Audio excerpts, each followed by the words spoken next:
What up, y'all, man? This is Mr. Zac. Today's live reaction, man, this is about Steve Phillips, a socialist from Northern California. He helped put Kamala Harris into political power. Years ago, he's been funding her operation. He's been the main contributor of money for the Democratic Party that we have today. So I want you guys to sit back, man, and enjoy this live. And we're gonna learn about who Steve Phillips is, man. He's a dangerous influencer. Okay, let's get going. Hi, welcome to Counterpunch with Trevor Loudon, the show that exposes and counters the ongoing communist revolution in America. Today, I want to talk about a man I consider one of the most dangerous socialists in the country. He's not a bad man, he's a good man. He's a very genuine character, he's an amiable man, he's very loyal to his friends. But I consider him one of the most dangerous people in the country when it comes to the survival of the American constitutional republic that has done so much good for the world. The man is a genuine socialist. He's a believer. He thinks socialism will help America, make America a better country. His name is Steve Phillips. He's a San Francisco Bay lawyer, a very wealthy man, and he's used his influence to move this country to socialism since the 1980s. So who is Steve Phillips? Well, he was a young black guy, grew up in Cleveland, Ohio, went out to Stanford University in the 1980s. Now, Stanford at the time was a hotbed of radicalism. This was the Maoist movement was very strong there. The League of Revolutionary Struggle basically came to control student politics in that university. And it was they had a people's platform. They had various groups affiliated to it: the Black Student Union, the Asian Students Association, Native American groups, etc. And they banded together to form a people's platform which basically ran student politics on campus. And Steve Phillips became head of the Black Students Union for many years. He was very heavily involved with the League of Revolutionary Struggle, but he wouldn't admit it. Very few people in that organization would actually admit they were members. But he was quoted in their newspaper as supporting Marxism-Leninism. He would regularly appear at their events. He would regularly be featured in their newspaper, and everybody on campus knew he was affiliated in some way with the League of Revolutionary Struggle. Now, this was a pro-Chinese communist group. It came out of the Maoist movement of the 1960s and the 1970s. By the early 80s, it was the largest Maoist group in the country, roughly 3,000 members at its peak. So Steve Phillips was very, very active on campus, in student politics. This is a black man tied to China, Marxist, socialist, communist, and he helped Kamala Harris a lot. He helped her. In the student newspaper and that sort of thing. In 1990, there was a big expose on campus, and a whole lot of the League of Revolutionary Struggle people were outed. And Steve Phillips, when he was confronted about a membership of the organization, he denied it, as did virtually everybody else who was confronted. But when the League of Revolutionary Struggle split in 1990, and most of them about 90% of the membership moved into a new group called the Unity Organizing Committee. Steve Phillips was an open leader of that organization. So it didn't come out of nowhere. So while Steve Phillips was at Stanford, one of his main activities was his involvement in Jesse Jackson's Rainbow Coalition of the 1980s. Now, Jesse Jackson ran twice for president, 1984 and 1988. And he did very well, particularly in 1988, when I think he got fourth in the Democratic primary. He got something like 7 million votes, which, as the guy was considered way out and wacko even then, it was pretty impressive. And the thesis of the Rainbow Coalition was very simple. Jesse Jackson had the idea, which came originally from the Black Panther Party in Chicago, that to get political power in America, you had to use the minorities. You had a base of progressive whites. You had a certain percentage of whites who would always vote Democrat, no matter what. So that was your base. But you had a large chunk of black people who would also vote Democrat, and Latinos, and younger Asian Americans, Native Americans, and you would expand that out to gay Americans, to environmentalists. So they had this Rainbow Coalition. That the green stripe was the environmentalists, the red stripe was the Native Americans, the lavender stripe was the gay activists, the yellow stripe was the Asian American activists, black stripe obviously was the black activists, the brown stripe, the Latino activists. So this was all a Rainbow Coalition, and this was all Maoist racial philosophy. Maoist communism uses race probably more than it uses class, because Mao Zedong, when he took over China, didn't really have an industrial working class to work with, but he did have a lot of racial and oppressed minorities, which he then utilized to build his revolutionary movement. And this is what the Democratic Party uses today. They use a lot of racial motivations and things like that. So everybody that's coming into the chat, man, this is about Steve Phillips, man. He's the one who funded Kamala Harris back when Kamala Harris first started to get into politics. And he's heavily involved in the communist, Marxist ways. So it's the reason why I'm playing this, so y'all get an idea of how the Democrats, operate. They use a lot of race baiting and stuff like that. So, Jesse Jackson's a part of it, with the Rainbow Coalition and things like that. So, y'all tap the like button, man. Share it live, man. I appreciate it. All right, let's go. And so this principle was carried on in America. So Steve Phillips was Jesse Jackson's West Coast student organizer in both 1984 and 1988. And I should emphasize that the Rainbow Coalition, the biggest, most powerful component in it was the League of Revolutionary Struggle. They were the single biggest organized faction.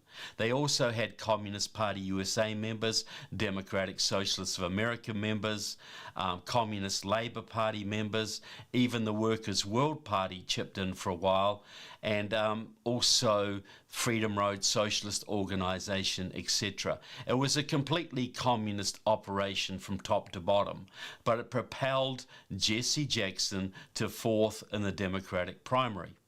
So in those days, minorities were 12, 15% of the population. Now they are 38, 35, around 38% of the population, according to whose figures you use. Yeah, Thomas, man, this been happening, man. This is a planned operation, man, all the way back, man, the 2000s. You know what I'm saying? So you're right. But they've substantially increased since Jesse Jackson's heyday.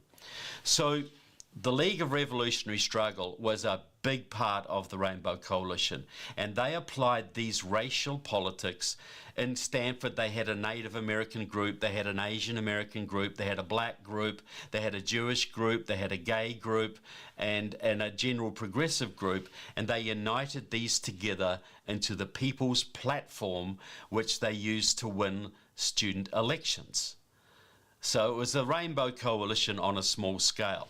And the League of Revolutionary Struggle wrote many documents on how to use racial minorities to achieve political power in America with the eventual goal of a socialist Marxist America. Many, many documents along these lines. So Steve Phillips graduates, left Stanford in the early 90s. He was there for about a decade. He was one of those perennial students who just spent far more time on student politics and national politics than he did on his studies. But he eventually got his law degree. He left Stanford, and with the Unity Organizing Committee, which he is one of the leaders, they mostly went into the Democratic Party. So that was hundreds and hundreds of young Maoists moving into the Democratic Party, mainly in California, a bit in Chicago and some other and Massachusetts and a few other places as well. But they have had a big influence on the Democratic Party since then. So Steve Phillips, he ran for the San Francisco School Board. He got elected. He served there for a number of years. But he married very well. He married a Stanford University sweetheart, a young woman called Susan Sandler. She is the daughter. This picture right here, man, that picture to the left, it looked like she got cross eyes. Maybe she wasn't seeing what she was seeing. I don't know. But y'all look closely, man. Her eyes is crossed. She looked evil as hell.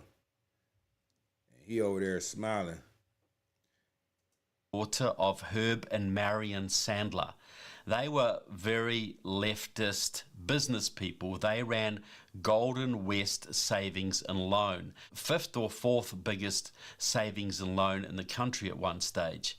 That was sold to Wachovia Bank for, I think it was $22 billion or thereabouts.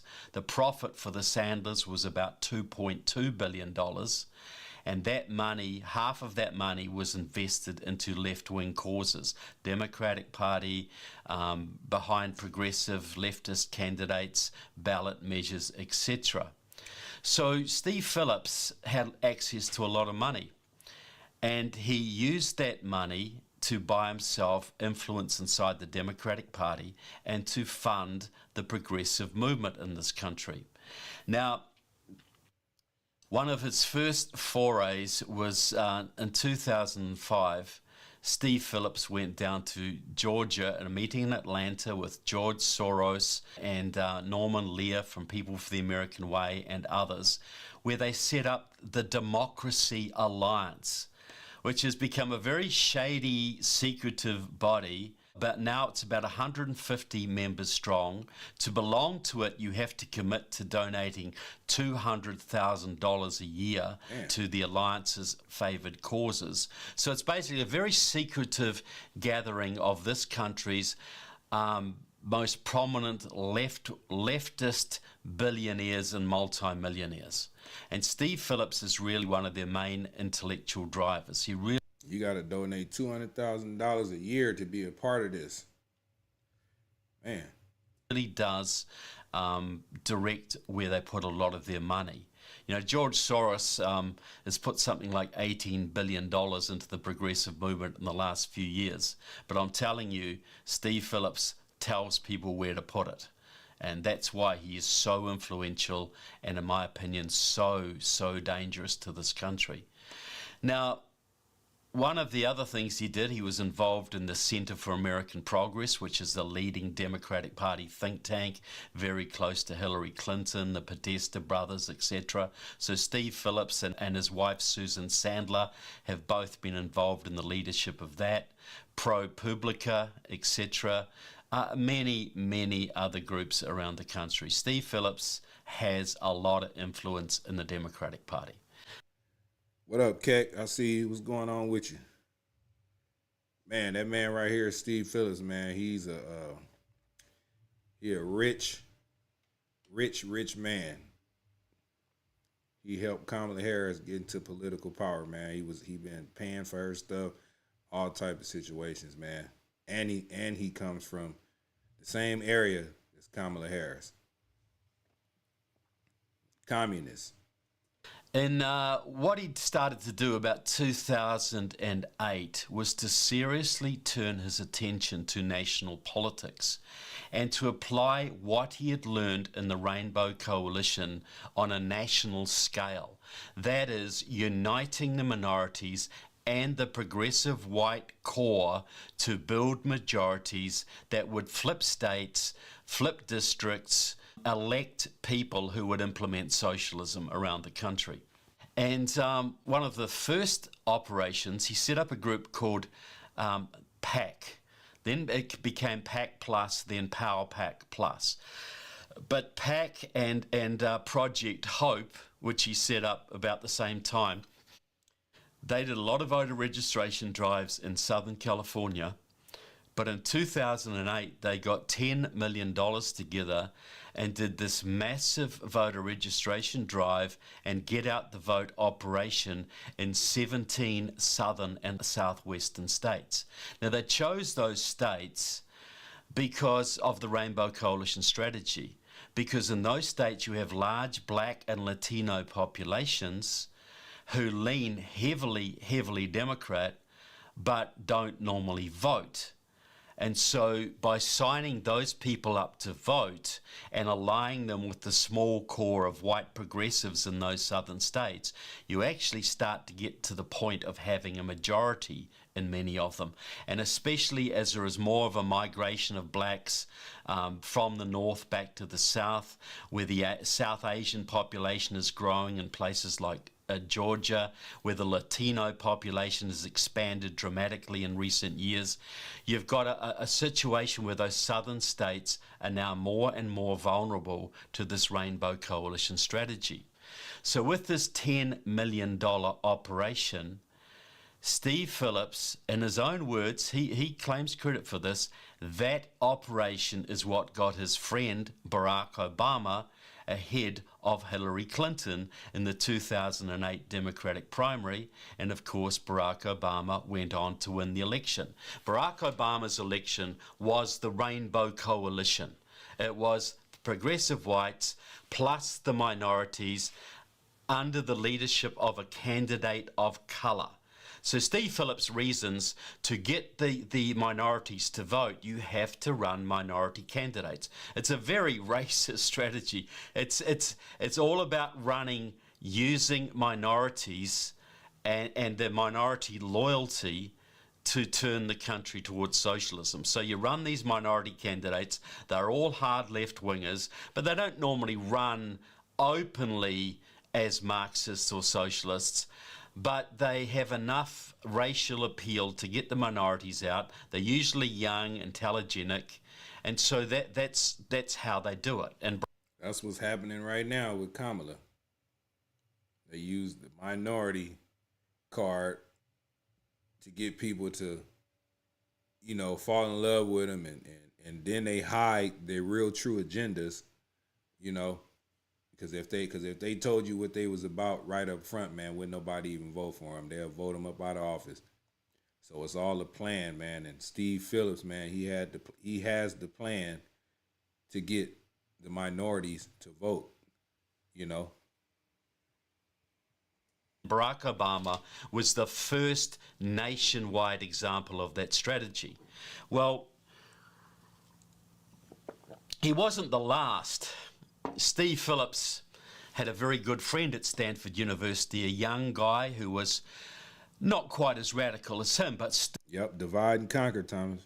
Still very much on the left. This young guy became a Rhodes Scholar, and Steve Phillips got behind him, gave him a whole bunch of money, and in 2013 he got his comrade Cory Booker elected to the US Senate from New Jersey.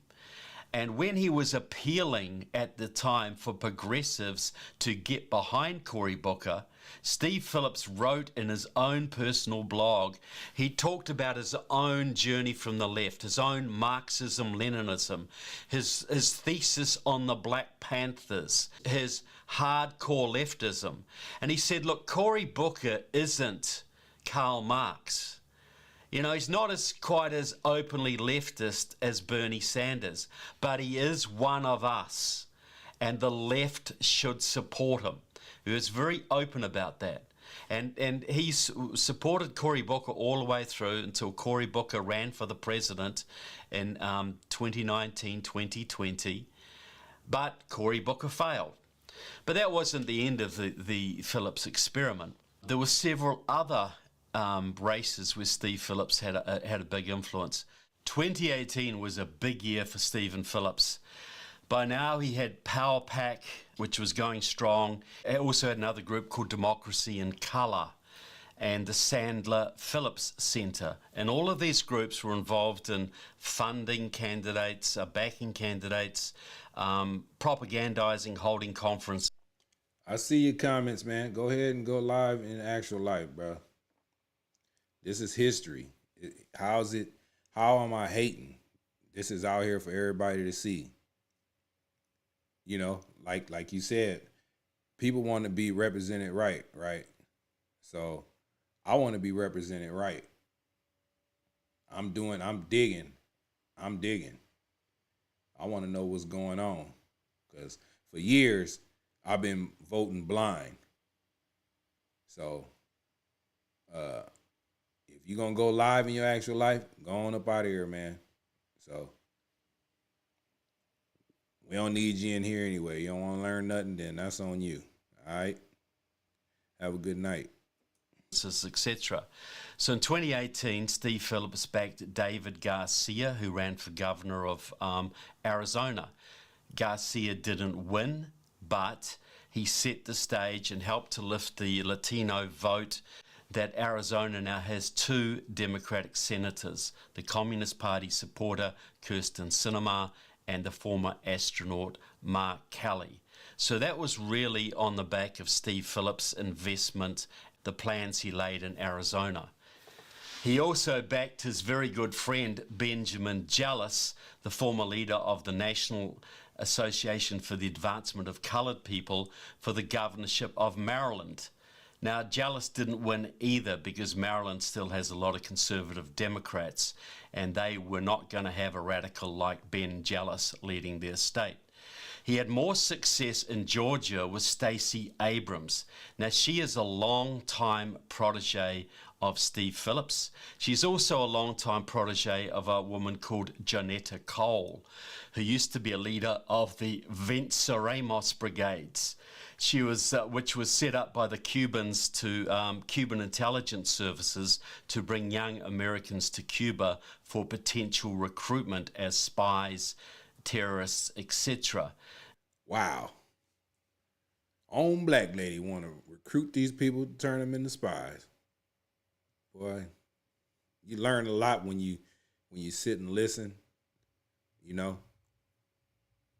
this is what this whole goal of this live is, man. People that don't know about how the communists and Marxists and socialists infiltrated the Democratic Party, you know, with the Rainbow Coalition, and they always trying to get these people of color to, you know, every once in a while they get somebody of color who allegedly supposed to be smart, you know, impressionable, good personalities and all this to implement a new change or regime in the United States government. So if you don't like this type of content tonight, you know, then, you know, that's on you. But I'm gonna switch it up. I just had to do this one because this is one of the this caught my eye, man, and I wanted to learn about this. So y'all watching this with me. I ain't never watched this. So Janetta Kohl was also involved with the World Peace Council, which was a front for the former Soviet Union. So young Stacey Abrams was a protege of both of these people. And Steve Phillips put a lot of money behind her. He backed her big voter registration organizations, and she came within a whisker of winning the governorship of that state. She didn't win, but she laid the groundwork that now has given Georgia 2 Democratic senators, the far left John Ossoff and the even more far left Reverend Raphael Warnock. So the successes didn't come straight away. And that name Warnock, we didn't seen him. He got up on stage at the DNC. So all these names is starting to come back around. You know what I'm saying? So it's all in hitting agenda, and I'm gonna find it. I'm gonna find it. You know, and I hope everybody having a good night. You know, everybody had a good day.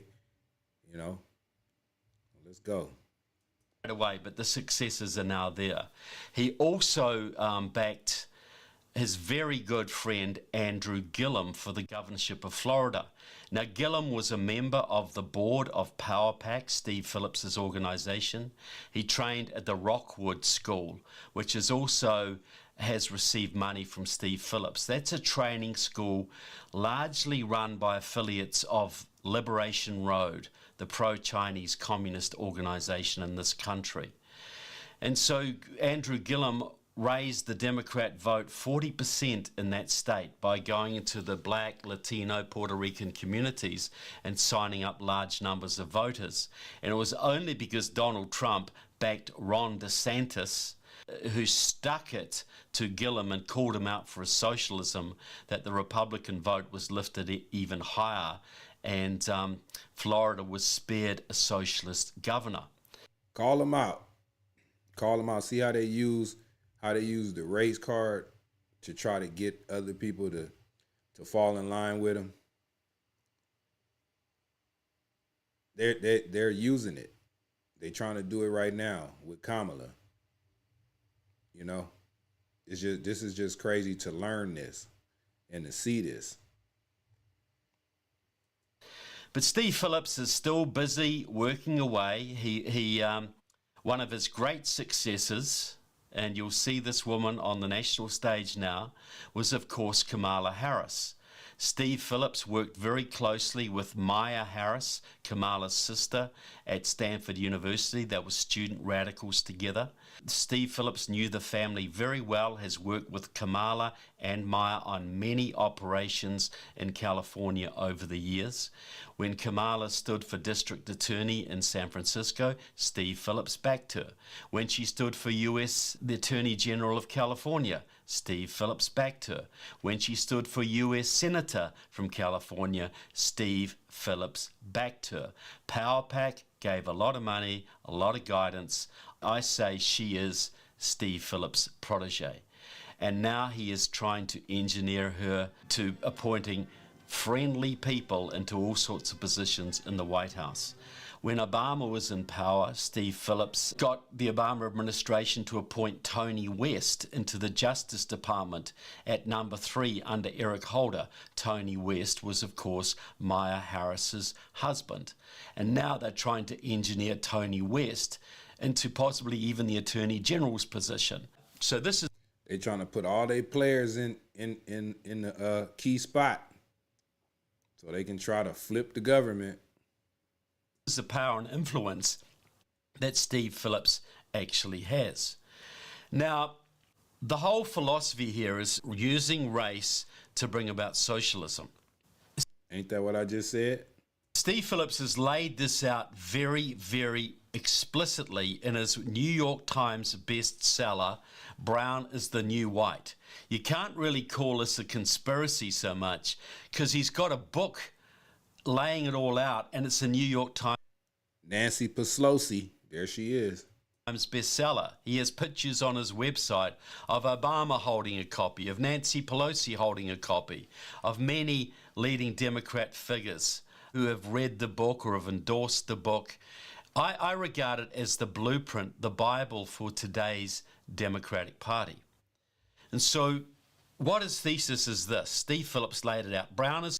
Well, if they get in, it's gonna be a change, boy. It's gonna be a change, and I don't know if I can handle it. It's gonna be rebellion and all kind of stuff. People are being tricked. We're not a communist country. American citizens don't want to be controlled, but you have a lot of American citizens, man, that are blind to the fact they just going off of personality and a smile. You know, it's like have a Coke and a smile and shut up, you know. We can't be continuously being dragged the wrong way. So I'm just throwing that out there, man. Y'all be careful. Y'all be careful what y'all vote for. The new white, that America is rapidly browning. Minorities are becoming a majority. And the old Democratic strategy of, you know, spending all your money on consultants and trying to entice 1 or 2% in the middle to who might lean Republican to flip to the Democrats, or the 1 or 2% independents in the middle who haven't made up their mind to get them to flip Democrat. To Steve Phillips, that's a very wasteful philosophy. Very, very wasteful. You spend all of that money on get out the vote efforts in the southern states, particularly the southern states. Areas that have large numbers of blacks and Latinos, Native Americans, Asian American communities, Muslim American communities, who are natural, you know, they're sitters for the Democratic Party because they've been told all their lives that the Republicans are racists. Exactly. So they send all these people, all these different minorities, people with personality. They paying, Steve Phillips is paying for all this get out to vote. You even had the diddler, Pete Diddy, with the voter die, and you know, and they're overwhelming the market with the get out and vote. So it's making it seem like the Democratic Party is the better party because they're the ones who out here saying get out the vote, get out the vote, and people are falling for it. So they're for the Democrats, but they don't normally vote. They don't normally get involved. So spend your money in those communities and you will win. So Steve Phillips has been applying that philosophy. His argument is real simple. Democrats, you already have the majority in this country. You just don't know how to utilize it. He would say that right now there's about 25% of the community are progressives of color. So this is his terminology. So these are blacks, Latinos, Asian Americans, Native Americans who are progressive. They lean to the left, but they may not vote in high numbers. Roughly 29% of the electorate are white progressives. So these are white people who will vote Democrat. If Adolf Hitler was on the ticket, they wouldn't care. They are locked in Democrat voters. So 29 plus 25 is about 54%. Now his figures vary between 51 to 55%, but the point is, Democrats, you've got the majority now. You just have to spend your money much more effectively in those southern communities and run candidates of color, progressives of color, and you will get the people on board. Steve Phillips, Senior Fellow at the Center for American Democracy, is out with a new book called Brown is the New White, that the demographics have just evolved to the point today where neither party can win without reaching out to people of color, particularly the Latino vote. And Steve joins us on our news line this morning. Hi, Steve. Good to have you with us. Hi, Bill. Thanks for having me on. So, what are the brute numbers today for in terms of demographics among the American electorate, the importance of the Latino majority? Right, and it's Latinos and African Americans and Asians all together, right? Yeah. So the United States used to be 12% people of color back in the late 60s. Since the passage of the Immigration and Naturalization Act, the composition has changed dramatically, and also in terms of birth rates and death rates. So overall, people of color are 38% of the whole country's population. And on the voting side, what we saw is that culminated in the election of Obama, in that he put together a coalition which was 46% people of color, right? So now, in terms of the voting population, 28% of the country is progressive whites, 23% of the eligible voters are progressive people of color. That's 51%. That's a new majority, and it's growing every day. Now, Steve Phillips broke his own rule a little bit in Alabama in 2018. They broke his own rule a bit a couple of years ago in Alabama when there was a special race for the U.S. Senate. Roy Moore, a rock-ribbed, deep Christian conservative, ran for the U.S. Senate. He should have been a shoo-in, and he was running against this sort of liberal civil rights lawyer guy called Doug Jones. Now, Alabama is a Republican state, completely Republican, but it does have sizable black and Latino communities, and even a sizable Muslim American community. And Roy Moore should have easily won, but he got in Me Too, that people brought forward stories that he had been involved with inappropriately young women. And the story caught hold, and of course the left-wing media piled on, and the Republicans didn't help much. And Roy Moore, to be honest, didn't help his own case much. He didn't really come out strongly denying this right from the start, which gave the left a bit of meat to work with. So Steve Phillips put a whole bunch of money into Alabama. And there was networks in Alabama stretching right back from the civil rights area, actual real communist networks, people involved with the League of Revolutionaries for a New America, ex-Communist Party members, ex-Maoists. There was this big network already there, and they were very active in some parts of the black community in Birmingham and some of the black belt areas. So they started a vote or die campaign. And it was all about saying, if you don't vote for the Democrat, the Klan is coming back. Man, boy, they know how to pull every trick out the bag. I just told you, P. Diddy, the diddler, was campaigning on that vote or die. And they made it, I didn't know they were saying the die part, that the Klan was going to come kill you. Damn. That scared people to the ballot box, didn't it? The Ku Klux Klan is going to come back. And so they beat... What the hell? Damn. Roy Moore by 20,000 votes. And they won that seat, which was a big deal, a very big deal. The Muslim community in Alabama claims credit for it. They were part of this coalition because the leader of CARE in Alabama, which is a very left-wing organization, boasted that they had 20,000 Muslims signed up and they got them to vote for the Democrat, and that was the margin of victory. So this was a Steve Phillips operation, and he actually got an award from the Midwest Academy, which is the Democratic Socialist of America run school in Chicago for community organizers based on the theories of Saul Alinsky, and they gave Steve Phillips an award for the work he did in Alabama. Hold on, somebody in the chat, Satchel Page.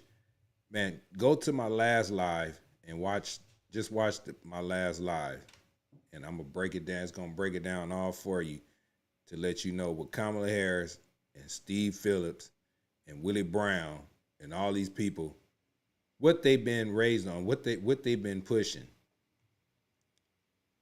Steve Phillips, he already tied in with that communist socialism and all that stuff. He's the man with the money. He's the plug. That's why this video is so important, man. And if you want to, you can go and search up this video. You see the title up at the top up there, Dangerous Influence to American Constitutional Republic, Steve Phillips and his ambitions. Just check out the video on your own. Steve Phillips is heavily involved in supporting New Virginia Majority, which is the pro-Chinese... And my last live, the one I'm telling you to go to got 75,000 views. So go ahead and go look at that so you can see the breakdown of what I'm talking about. It'll prove it to you right there because all this stuff is documented. Okay? Communist-run operation that has flipped Virginia from Republican to blue. And I've exposed that story in some other of my videos. And he's very involved with the Texas Organizing Project and Battleground Texas. These are people, these are organizations run by former members of his operation and Communist Party USA members, in the case of Texas Organizing Project, that have done massive voter registration drives and get out the vote operations amongst Latino. Oh, my bad. And black communities in Dallas, Fort Worth, Houston, San Antonio, and Austin to make that state now almost competitive for the Democrats. They've taken several Republican state Senate and state representative seats. They've taken several congressional seats. They almost beat Ted Cruz in 2018 by running Beto O'Rourke, the sort of ditzy leftist. Ted Cruz should have won that by 15 points. He ended up winning by 2.5% of the vote because of the work of Texas Organizing Project, Battleground Texas, Jolt Texas, etc., all of which Steve Phillips has been supporting. So is Steve Phillips still a communist? That's the question. He was a communist. He would still acknowledge being a leftist, maybe even a socialist.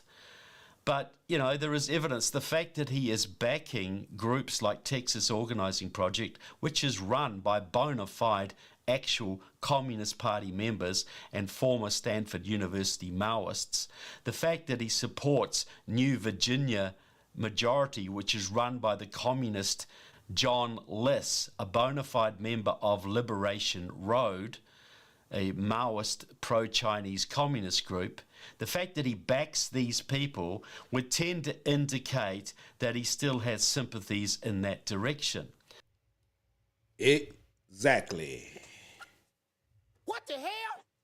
Steve Phillips in 2013 also funded a new organization, a new left-wing organization. A couple of young activists, Natanya Lee and Steve Williams, were funded by Steve Phillips to go all around America interviewing radicals and working out how we set up a new left-wing organization in America, what it needs to do. This was called the Ear to the Ground Project, and Steve Phillips funded this. Steve Williams, one of the leading people at part of this, was a former member of Standing Together to Organize a Revolutionary Movement, Storm, a Maoist communist group, made famous, for instance, by Van Jones, who's now on CNN and who was Obama's Green Jobs advisor for some time. And the one that was crying, he was crying a little while ago on live TV. Man. Until I exposed his communist background and Glenn... There you go, wiping his tears off. Beck got him kicked out of the White House. So Steve Phillips is funding this Ear to the Ground project. Well, Ear to the Ground, most of the people they interviewed were members of the Freedom Road Socialist Organization, the pro-Chinese Maoist Communist Party in this country, now called Liberation Road.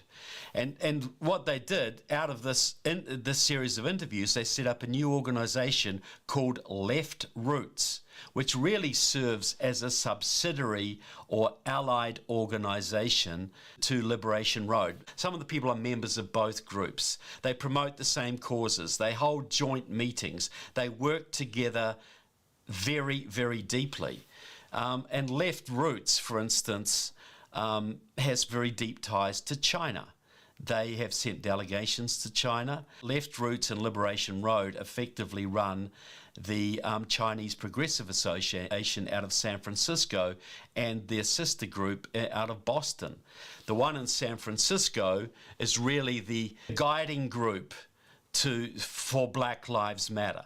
That was formed out of it's always been very close to the Chinese Progressive Association and their front group, Asians for Black Lives, which liaises with and guides Black Lives Matter. And the Chinese Progressive Association is, and has been for 40 years, a front for the Chinese Communist Party in this country. So there's that. And you know, but Steve Phillips is funding other far-left groups as well. For instance, during the Ferguson riots in 2014, which was a Black Lives Matter operation, which burnt that city to the ground, basically. Man. That was run by the Organization for Black Struggle.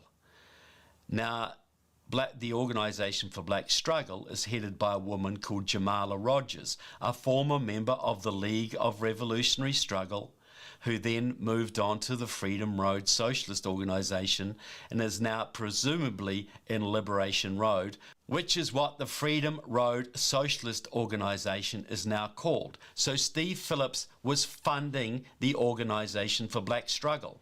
So this man who has got the ear of presidents, who's got the ability to put people in the top ranks of the Biden administration or the Obama administration, who is involved in some of the most prominent democratic organizations in the country, who is influential in the Democracy Alliance, which is one of the richest political organizations in the country, probably the richest political organization in the country, is still funding pro-Chinese communists.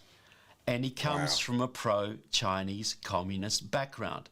So it doesn't take too much to put it together that maybe he still sympathizes with the Maoist communist cause.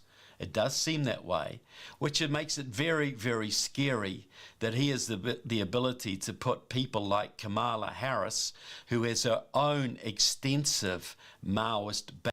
Yep, Steve Phillips is a black man. They've been showing him. The one with the suit on, with the pushback hairline. That's Steve Phillips. He's a black man. Background, often overlapping with Steve Phillips's, who will really be the effective new president of the United States. Everybody around the world knows that Joe Biden is just a figurehead. He will have very little authority in his own administration. Kamala Harris will be the real president. Kamala Harris is the Rainbow Coalition candidate. She is Steve Phillips's protege. Her heritage comes from the Rainbow Coalition, the pro-Chinese communist tradition in this country. President Trump said a while back that if Joe Biden becomes president, he will sell this country to China. China will own America. Well, Joe Biden couldn't have picked a better VP candidate than Kamala Harris to help him, and it is very interesting that Kamala Harris effectively owes her career to a very influential Maoist called Steve Phillips, who is both working in the top reaches of the Democratic Party and actively funding the far left in this country. So I hope you have a little more understanding now how deeply penetrated America is by people friendly to communist China, people. America is deeply penetrated. That means America is fucked.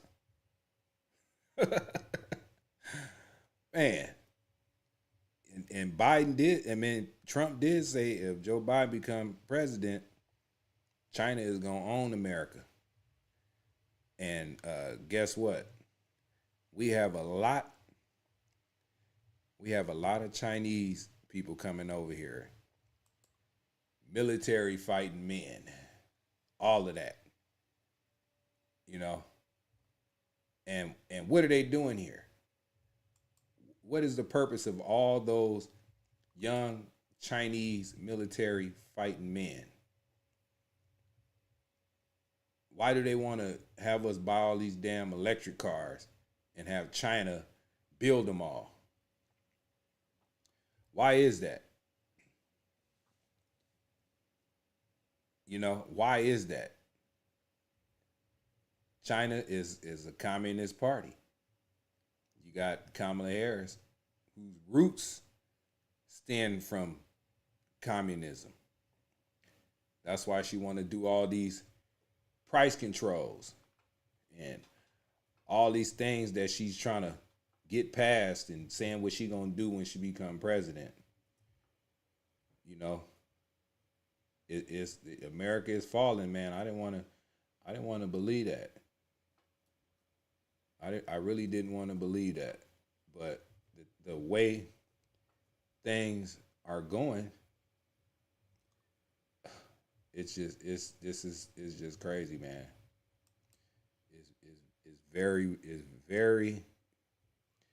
very alarming. It's very scary, man, to know about, things like this. This is why I play these type of things, because a lot of people, they think they know stuff, and they want to live, they want to live freely, but they ain't understanding like what's really going on, They ain't understanding that. So it's people like me, I didn't know I was going to be heavily involved in things like this.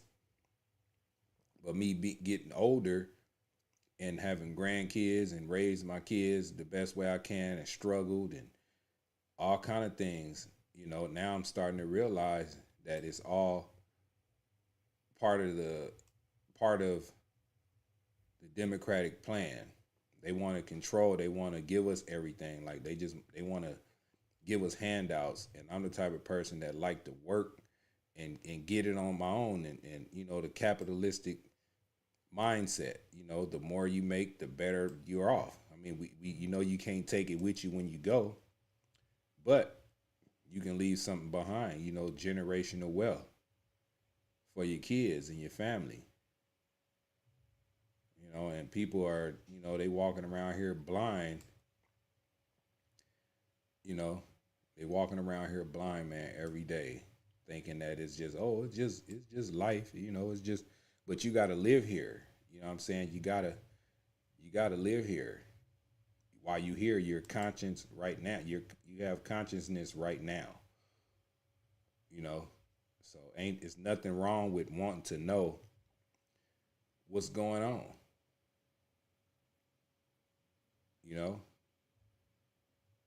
And you have people on the far left pushing all these different type of agendas and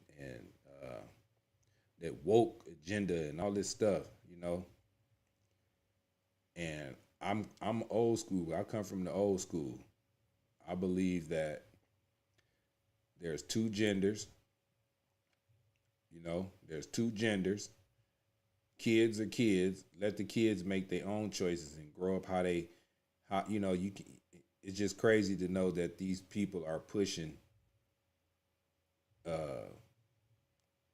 gender affirming care and chemically castrating kids, and just because these kids said something to a teacher, now the teacher is obligated to report it, to the government, and that the parents don't want to do nothing about what their kids are feeling. The government gonna take your kid, do what the kid want, and then turn around and give the kid back to you, and then make you pay for everything.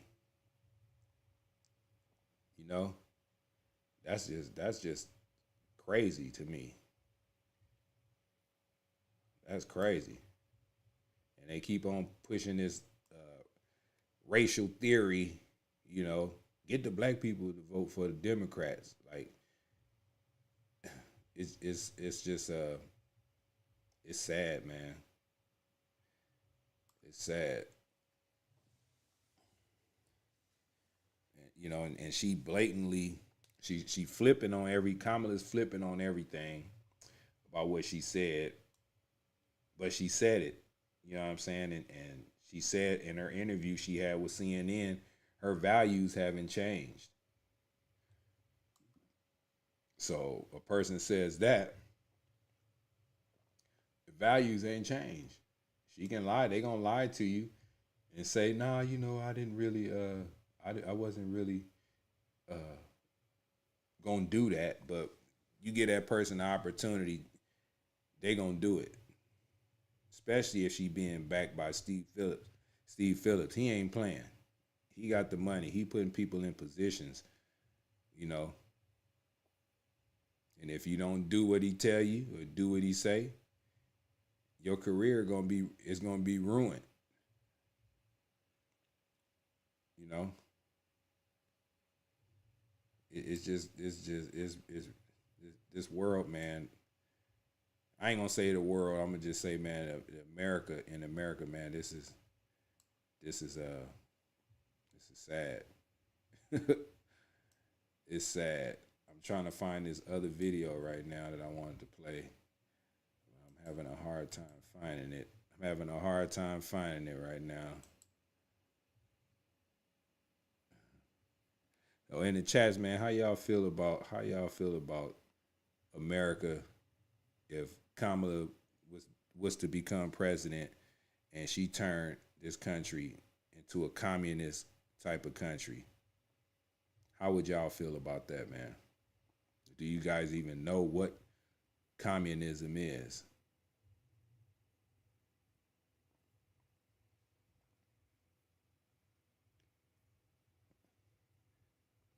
John says the cell phone has destroyed our society. Somebody told me that before, man. And the cell phone has, man. It really has, man. These kids got them. They looking at all this content on here, all this woke agenda content, and it's confusing them. You know, it's confusing them. They like, man, if I felt like I was a girl, I'm a guy, I'm a boy, but if I feel like a girl, you mean I can go and change myself into one, or vice versa? It's crazy, man. Where's this video at?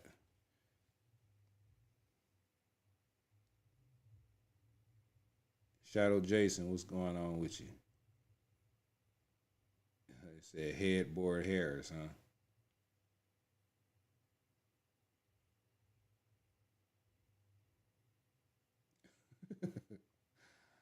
Yeah, man. But, you know, like I always say, man, you got one party walking closer or taking steps towards God, and you got the other party walking away. They walking away, man, all the way. And they walking all the way left.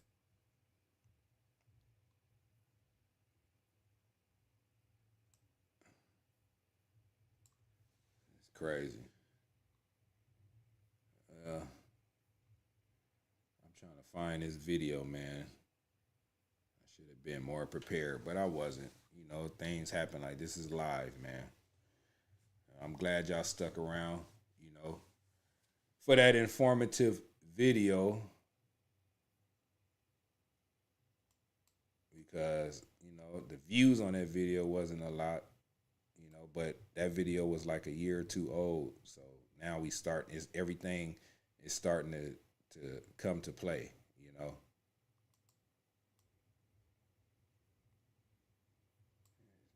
That video at.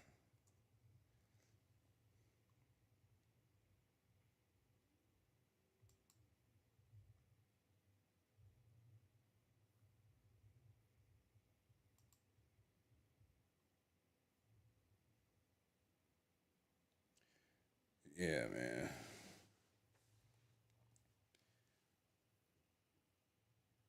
It's just crazy, man.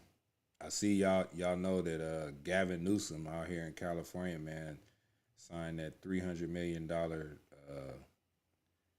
housing bill for illegal migrants, man, to get loans. First time buyer program, man. People out here are mad about that because I can't even go in there and be like, man, I need a loan. They want me to give my fingerprints. They want me to draw blood. They want me to do everything to get it. It's crazy. It's like they just saying, screw America. They don't even care.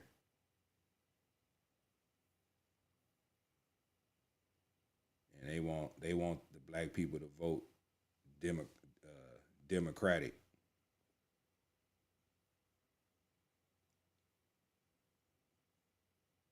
We want your vote,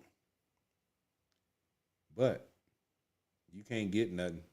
That's all they saying. That's weird.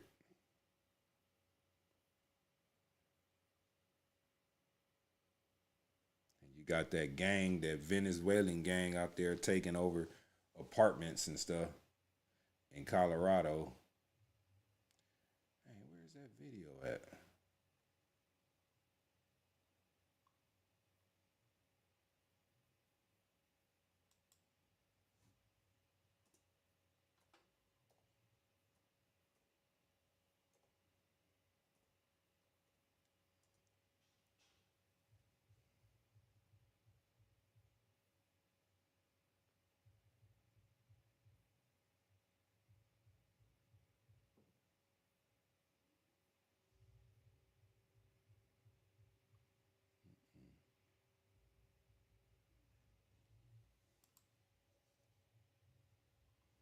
Let me see over here.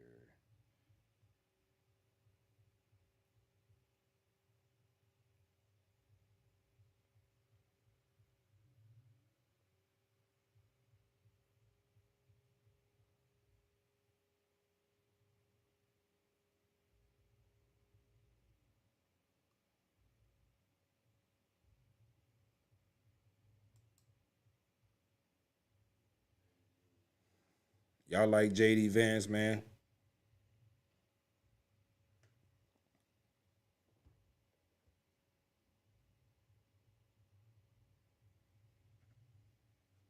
I'm gonna play this rally, man. This, let me see.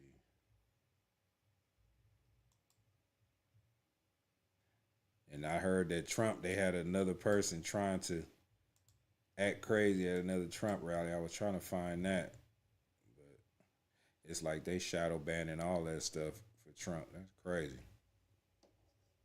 They don't want us to see nothing. They don't want to see nothing.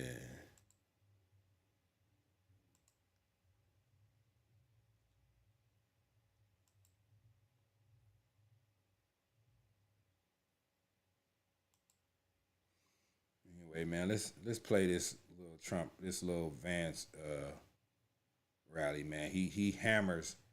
JD Vance goes scorched earth on Kamala Harris over the economy. How we doing? Well, it is great to be in Erie, Pennsylvania. God bless you all. Now, here's what we're going to do. First of all, I want to offer a few notes of gratitude, and then I'm going to talk a little bit about why we believe in American trucking and American industry in this country, and why President Trump and I are going to fight for the truckers. But before we do that, and then we're going to talk some questions from the media here. But before we do that, let me just make a few words of thanks here. So we have Macy Kantz, who owns a small business here in town. Where's Macy Kantz at? Can you wave to us? Macy, thank you so much for being here, and thanks for all your support. Let's give it up for Macy. We have Dan Doyle, owner of Reliance Well Services. Where's Dan? Yep, I'm live, John. Dan, thank you, man. We have Slippery Rock Mayor, Marine, and most importantly, fellow JD Luongo. And we've, of course, got Harold Bender and his beautiful family, the owner of Hardinger Trucking. Thank you, Harold. And I believe, Harold, you go by H, is that correct? All right, I'll make sure to call you H. So thank you all for being here, and we're here to celebrate American trucking and here to celebrate American industry and remind everybody just how good our truckers could do if we get better leadership in the White House, which is why we're going to send Donald J. Trump back to the Oval Office.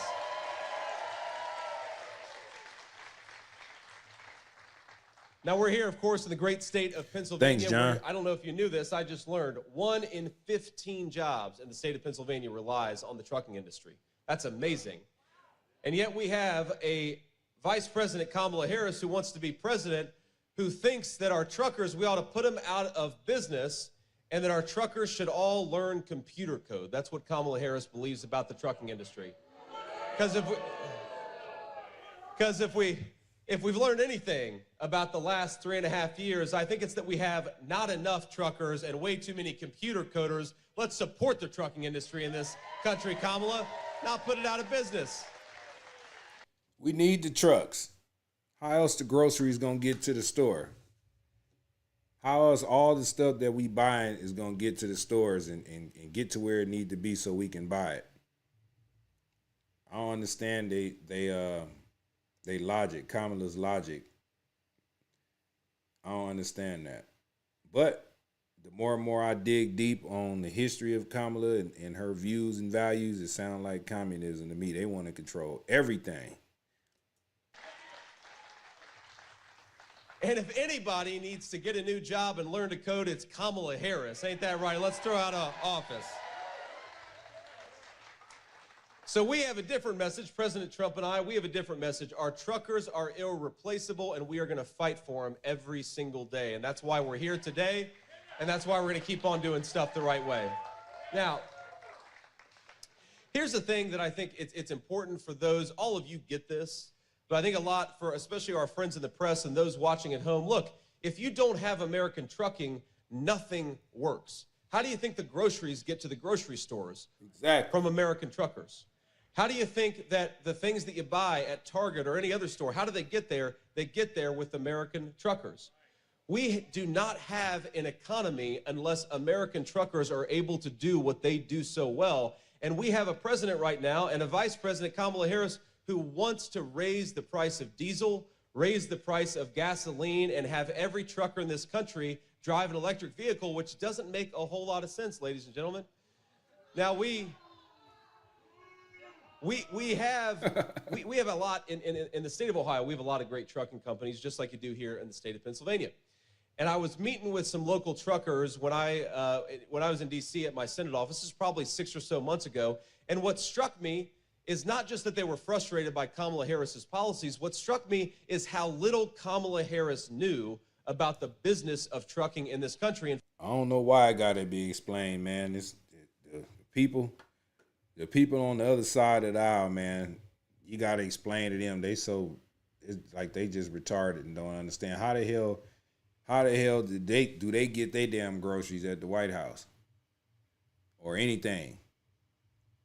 You shouldn't have to explain nothing about this, Keck, man. But you know, some people think with the back of their brain. I don't know where the thinking process, but whatever.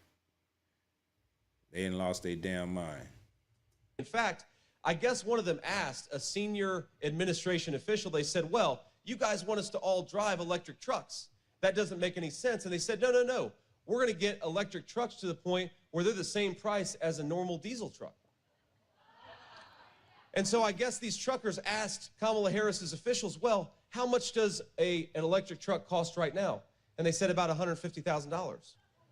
And all of you are laughing, but the reason you're laughing to the friends of the media is the reason they're laughing is an electric truck right now costs $400,000. If you force all these great truckers to buy electric trucks instead of the trucks they're currently using, you're going to make this inflation crisis way worse than it currently is. You think groceries are bad? Wait until Kamala Harris makes every American trucker drive an electric truck. You think car prices are bad? Wait until Kamala Harris makes everybody buy a Chinese-made electric vehicle. And you think housing A Chinese communist electric vehicle prices are bad? Wait until Kamala Harris makes it impossible for our truckers to get construction materials to the house building site. Kamala Harris's policies are a disaster, ladies and gentlemen, not just for truckers, but for everybody who relies on them, which is everybody.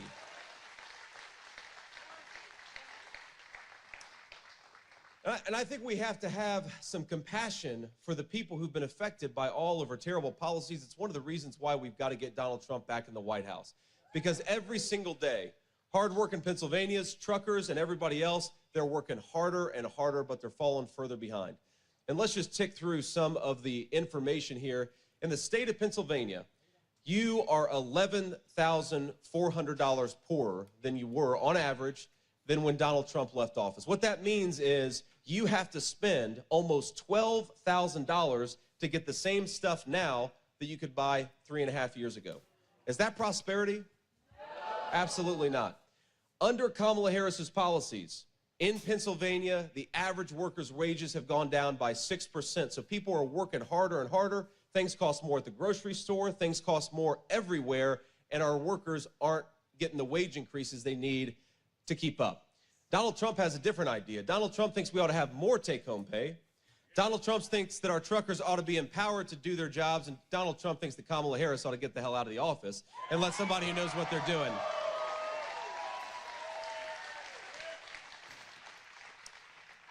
Now, I want to just talk about the contrast a little bit, because let's really discuss the details, the difference between Kamala Harris and President Donald Trump. We know, of course, Donald Trump had a lot of great successes in the Oval Office, and we know Kamala Harris has not had a whole lot of successes, but let's talk about why. Let's talk about the policy details. Now, here, President Trump's view is very simple. We're going to end this terrible affordability crisis, and we're going to increase take-home pay with 3 simple things. Number 1, we're going to stop 25 million illegal aliens coming into this country competing for wages against American workers.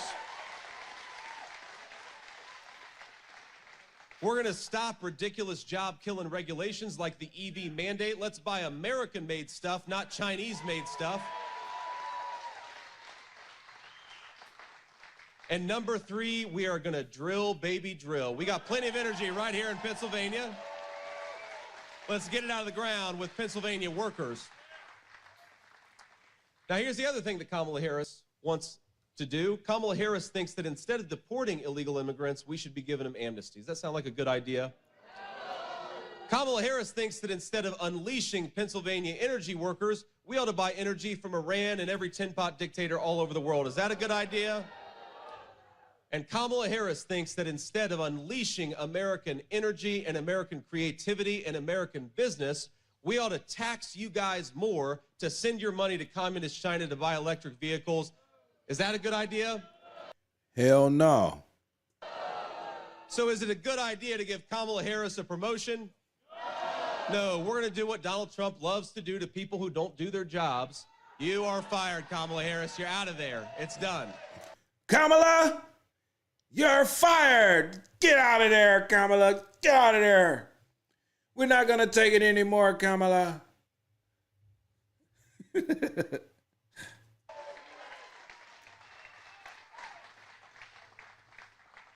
Now, the president actually just called me. I was sitting back there backstage, and the president called me, and he said, you know, the crazy thing is, JD, that Kamala Harris, she's pretending that she agrees with us on everything. And if you look at her campaign the past week and a half, she pretends that she agrees with Donald J. Trump on every issue. She is running a copycat campaign. And I said, Mr. President, I think I figured out what's going on. She wants my job. She's realizing that they don't have any chance. She's going to ditch Tim Walz, and she wants to run alongside Donald Trump. She's pretending she agrees with you on everything. But we can't let her pretend, ladies and gentlemen. We have to remind people of the real record. Kamala Harris wants to defund the police. Kamala Harris wants to ban fracking. Kamala Harris wants to further entrench the EV mandate that sends your tax dollars to China instead of buying American-made cars from American workers. Kamala Harris has said all these things on videotape, and as much as she wants to pretend she agrees with Donald Trump, I have a suggestion, Kamala Harris. If you would like to enact the policies of Donald Trump, you can do it right now, because you are the vice president. So do it right now. Don't pretend you're going to do it in 6 months. Crazy.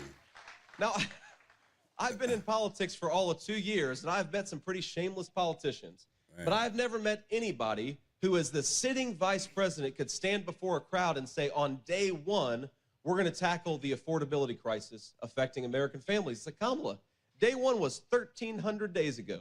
You've been the vice president for 3.5 years. If you want to get to work, start now. I'm tired of hearing her talking about on day one what she gonna do. Now when she had that CNN interview, the lady asked her about all that. She said something about 2020. Her views and values from 2020. So she's trying to erase 3.5 years to 4 years of bad policies and bad decisions. That's why she said she made a change, because she running off of the 2020 when she was trying to do things in 2020. Like, what the hell? It was 2019 when she said she gonna ban fracking. There's no question I'm banning fracking. That's what she said. Now she want to change everything. Everything she said. If that ain't a flip-flopper, I don't know what is. But all she doing is saying what the American people want to hear. That's what she doing. But when she get in office, it's going right back to what she was talking about, because she said before, my values ain't changed. That's what she said on the interview. Don't make promises. Start doing it now.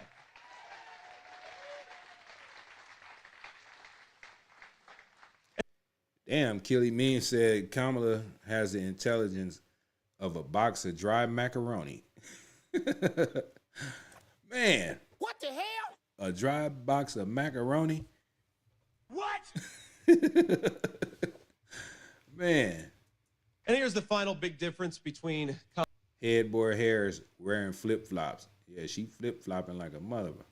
Kamala Harris and Donald Trump. You know, I've been asked by the media, I've been attacked by the Harris campaign, because I believe in a very simple principle, that our tax policy ought to reward American workers and American businesses, and I know Donald Trump agrees. So here is the contrast here.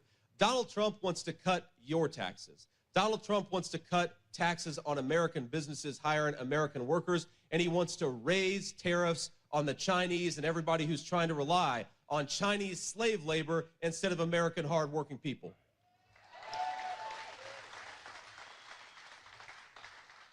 And Kamala Harris wants to raise your taxes and cut down on the tariffs that are making it harder for people to cheat and use Chinese labor instead of American workers. It's ridiculous. Why don't we make it easier to hire American and harder to rely on Chinese slave labor? That's the Donald Trump approach, and I know every single person here agrees with it. Well, J.D. Vance, they want communism. That's why they getting rid of all our jobs and using Chinese people, using their cars, electric, all type of situations. And I don't understand people who's clapping for Kamala. They can't understand what she's saying. These people don't understand what she's saying. That's crazy. It's like they hypnotized or something. They hypnotize on the joy and hypnotize on the personality. When they are not in reality, they're not living in reality, man.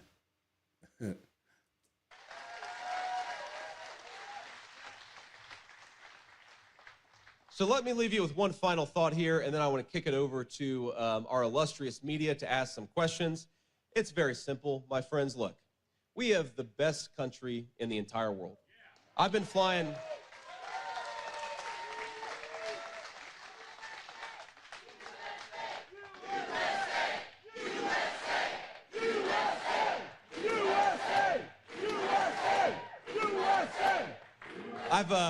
I've been flying all over the country, doing events like this all over the country with my beautiful wife. Isn't she lovely? Sorry to embarrass you, Usha, but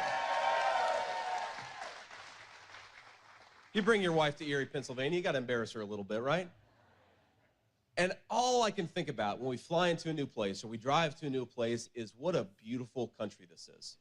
I'm a Buckeye, and yesterday I was in Big Rapids, Michigan, and it was hard to admit it, but Big Rapids, Michigan is a beautiful place. Erie, Pennsylvania is a beautiful place. We have got the best natural resources and the most beautiful countryside of any country on the face of the earth. And we've got something better than that. We've got the best history. We've got the best traditions. We have got the best workers right here in Pennsylvania. The only thing, thank you, the only thing that is broken about this country is its leadership. There is nothing that we cannot do as a people, nothing that we cannot do as a people. So let's send a message right here in Erie, Pennsylvania, all over the state of Pennsylvania, and all over the country. We are... Kamala, you're fired. Get out of there. We're sick of the broken leadership of Kamala Harris. We're going to get a president who is equal to the challenge of this country and deserves to be the leader of its people. That's Donald J. Trump. And together, we're going to put him back in the White House. What? God bless you all. Thank What? you. What? And thank you for having me in Pennsylvania. Now, I know we have some reporters here. If you would, let's start with the local reporters. We'll have them ask some questions, then we'll kick it over to some national folks. Sir. Ma'am, I don't need a teleprompter. I've actually got thoughts in my head, unlike Kamala Harris. Man. Good evening, Senator. Thanks for coming to Erie County, Pennsylvania. Philip from Zacaroni. Erie News Now. Senator, Phil's one of the good guys, right? Senator, how do you relate to Erie County voters, and what does a potential Trump-Vance administration mean for us locally? Yeah. Well, it's funny. Driving through Erie, Pennsylvania, I could not help but think how much this reminds me of my hometown in Middletown, Ohio, right? And this, of course, is a town with a proud manufacturing and proud steelmaking tradition. By the way, why don't we keep American steel companies owned by America, right? Man. But a proud manufacturing tradition, and all I could think driving through Erie is this is a beautiful place, but it has been left behind by a lot of stupid policies from people like Kamala Harris. And let's be honest, it's not just Kamala Harris. There was a consensus in this country for 30 years that we didn't need to make our own stuff. And so now everything from a lot of the steel that we rely on to the drugs that we put in the bodies of our children, from ibuprofen to antibiotics, it's made by our adversaries instead of made by American workers. Wasn't that stupid? Thomas said, What? And the one person in politics in my lifetime who said, no more of this, we want to rely on Pennsylvania workers, was Donald J. Trump. And over 4 years of his leadership, we had a bigger boom for American manufacturing and American energy than we've seen. That benefits the people of Erie, Pennsylvania. We had rising take-home pay and rising wages under the leadership of Donald Trump, and we had a world that was at relative peace and calm. And now we've got a world at war in seemingly every continent. Who's going to fight those wars? I guarantee you, it's not going to be Kamala Harris's family. It's going to be the people right here from Erie, Pennsylvania. So we want peace, right? Peace and stability. I want peace. But even bigger than that, we want an economy that employs good Pennsylvania workers to make things for people all over this country. And we want truckers to be empowered instead of throttled and to have their industry destroyed. It's very simple. And if we do that, we're going to make the lives of every single people in this room, every single person in this room, and all across the state of Pennsylvania better. And the final point that I make is, look, Rome wasn't built in a day, and Rome wasn't burned down in a day. We had so much success for just 4 years of Donald Trump's leadership. I think we're going to have a hell of a lot more with 4 more years of Donald J. Trump. Man, I believe that. I believe it. Man, I'm tired of looking at J.D. Vance, man. They saying the same things, but we need to keep hearing it, though. You know what I'm saying? We need to keep hearing about the policies, man. Because Kamala, she don't even know how to break nothing down, she's saying. She keep on saying the same thing, over and over again. She ain't saying nothing. You know, I'm just tired, man. I'm tired of this election. I done got knee deep involved in this. I'm getting shadow banned. My whole YouTube feed, man, ain't nothing but politics. Every time I cut my YouTube on, man, it's just politics. But I love it. I enjoy it. I enjoy learning. You know, I wasn't in politics real heavy because I was in the days, man. You know, like everybody else, just in the days. And now this election is starting to open up people's eyes, you know, and starting to make people choose, You know what I'm saying? Choose a side. And what side are you on? You know what I'm saying? What side are you on? You either on the side of God or you're on the side of the devil. And the devil know his time. His time is near. You know what I'm saying? His time is up. It's about to be up. So he got to take as many souls as he can with him. And I feel like he's using this political cycle to, you know, make people choose and then expose what people really believe in. You know what I'm saying? Which is crazy. But, you know, the people, this is the year of exposure. That's what they called it. 2024 was the year of things being exposed. So it is what it is. And I just hope everybody, man, just like really pray before you. I recommend everybody pray before they go into standing in that line. Go pray. You know what I'm saying? Go pray and see what God tells you. You know what I'm saying? And just figure it out like that instead of just looking at what you see on TV or the news or whatever it is. You know, and going off of hope and freedom and all these different things. You know, don't go off all the wolf tickets that's being sold to you, man. Don't cash them in. Go and pray, man. Ask God, man. You know, do that. John Aguirre say, talk to God. He's listening. Moet Yab says, vote for Jesus Christ, man. It's Jesus Christ all day over here.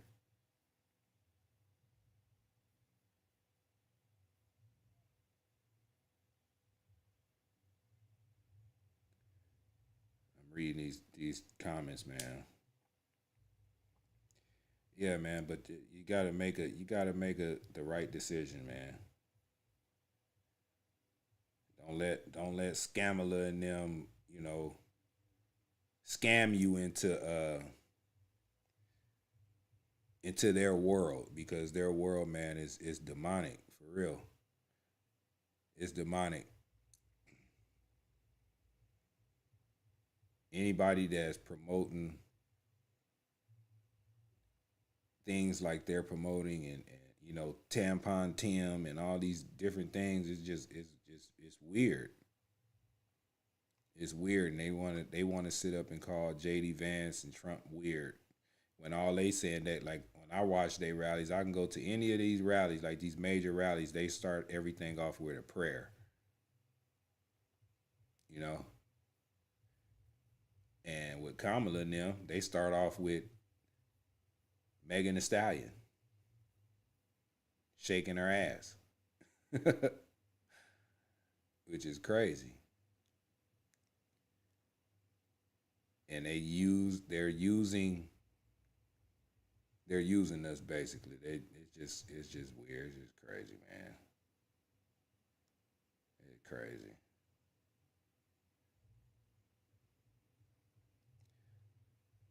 I appreciate y'all, man. You know what I'm saying? I appreciate y'all. I got a video here, man. It's Kamala Harris. Willie Brown reveals what she is really like. And this coming from a man who used to date Kamala. He met Kamala when Kamala was 30 years old and he was 60 years old.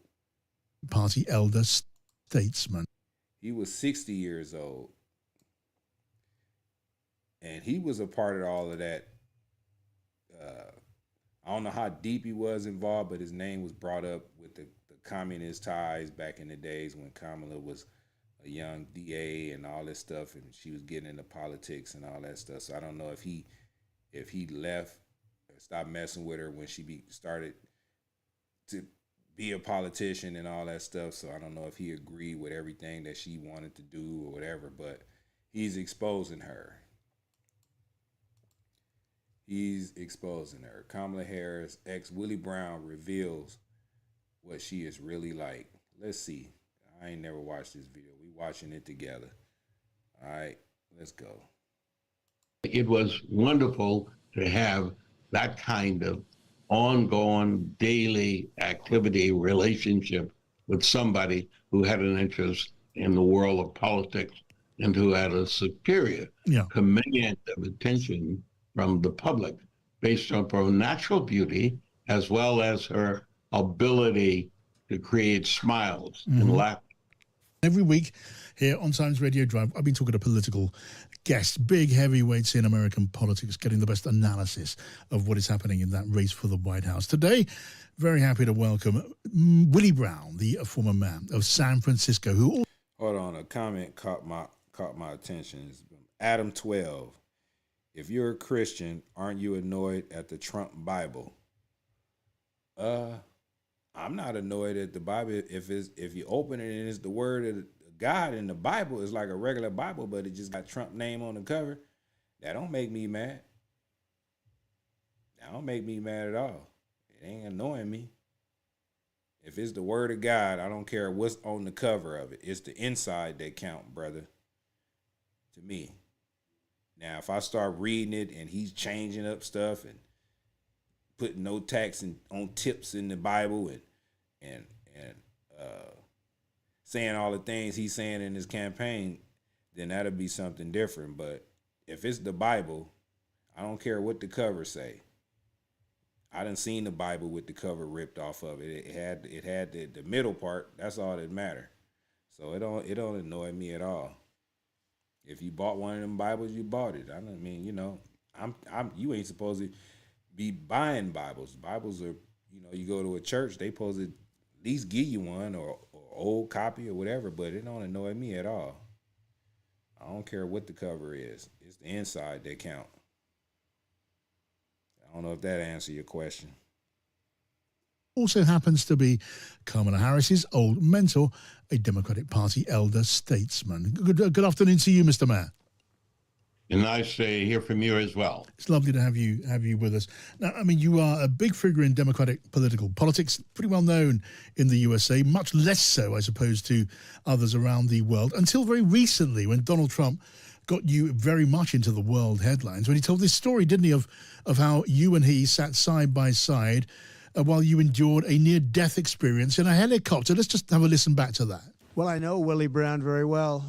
In fact, I went down in a helicopter with him. We thought maybe this is the end. We were in a helicopter going to a certain location together, and there was an emergency landing. This was not a pleasant landing, and Willie was, he was a little concerned. So I know him pretty well. I mean, I haven't seen him in years. But he told me terrible things about her. But this is what you're telling me anyway, I guess. But he had a big part in what happened with Kamala. But I don't know, maybe he's changed his tune, but he was not a fan of hers very much at that point. Well, it's quite a story, Mr. Mayor, isn't it, with the presidential candidate, the former president, telling us how he sat side by side with you during a near helicopter crash, and in that moment, well, you shared that danger and you shared your thoughts, bad thoughts about Kamala Harris, except turned out it was all news to you. You had no idea any of that had ever happened. No question, and I'm sure that it's just a terrible mistake on his part. I'm sorry he made the mistake. I don't like the idea that he would say that I said some nasty things about the next president of the United States. That's just not true at all. Not true at all. I wonder what led to all of this. Maybe he just mistook you for someone else. Well, that initially is what I thought may have been his case, but how would that happen when, one, there was no such airplane or air ride with him on a helicopter, and secondly, I would never say anything bad about Kamala Harris. No, yeah. Well, I mean, well, there you go. I guess maybe we'll never know. Maybe it'll come out at some point in the future. But then I see and then I read that you are thinking about suing Donald Trump over all of this. I mean, he's telling us how you badmouthed Kamala Harris. You say that never happened, and now I'm reading, or at least I have read, that you're going to sue him over this. Now, look, I know America is a litigious country, and I know that you are a lawyer, Mr. Mayor, but surely that's a joke, isn't it? Well, it's not really a joke because it was initiated by fellow lawyers of mine, really talented lawyers. One, Joe Couchat, another, David Milstein. They were all of the opinion, and when I was simply laughing about it, because another black man stepped up, member of the legislature in the early 90s, who said he did have a helicopter ride with Donald Trump. Yeah. I'm with you, Gregory Griffin. I'm with you on that. Don't nobody care about what this man talking about. He's saying the guy asked him a question on Trump saying that he was in a helicopter and the helicopter was something was wrong and they had to do an emergency landing. And he this guy right here, Willie Brown, talked bad about Kamala and all that stuff. Now he's sitting up here denying it, saying, I ain't never said nothing about that. Of course he gonna come out and say that he didn't say it. It took him a week or two to come out with it. If somebody lying on your name, you gonna come out the next day, especially this guy right here, Willie Brown. He got pulled. So, you know, everything is always a cover-up, man. Nobody care about what this man talking about. My bad, y'all. I thought it was them gonna expose him or expose Kamala or something, which he really like. He used to hit Kamala.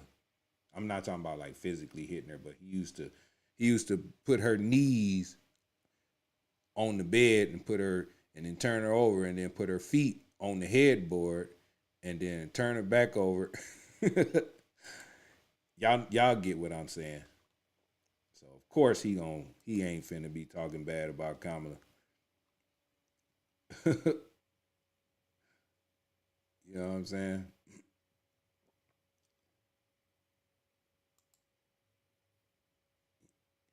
Kamala buried his drawers in the front yard.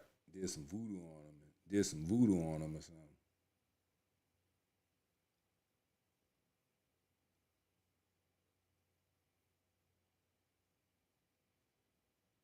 Yeah, man.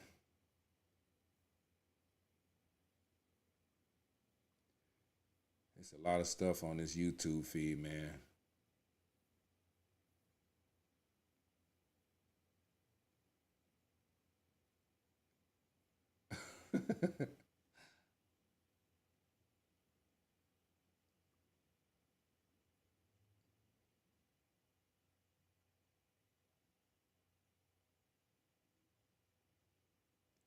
Rafa Rodriguez said, I met Willie Brown once at the San Francisco airport. Very short guy and great guy.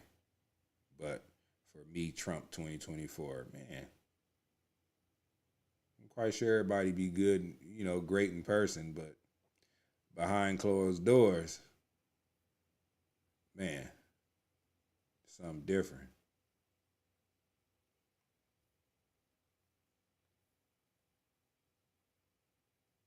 We're going to watch this, man. We're going to watch Trump or Harris.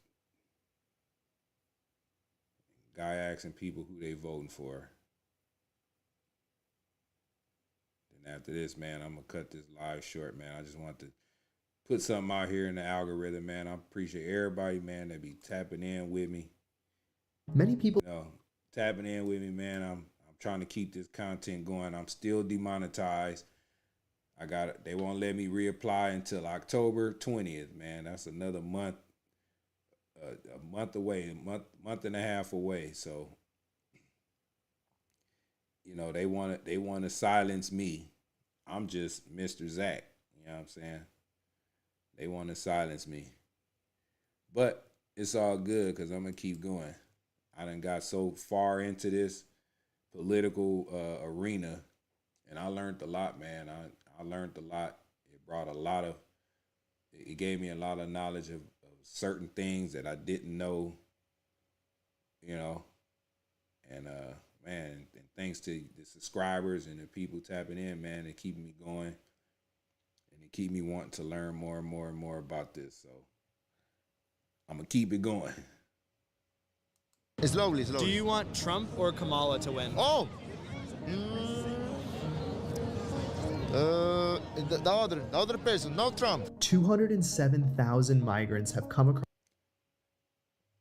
Ryan Street say, you support the Kamala Harris? Hell no, I don't. You ask me how I support her, I'm going to tell you this. What the hell? Across the southern border into New York City, and some of them are staying in 4-star hotels. Many people believe that this is a blatant attempt to import voters, while others believe it's our duty to bring them in. I went to Midtown New York City to speak directly with migrants to hear their real stories and if in fact they're planning to vote. This was not an easy video to make. Alright, let's get kicked out.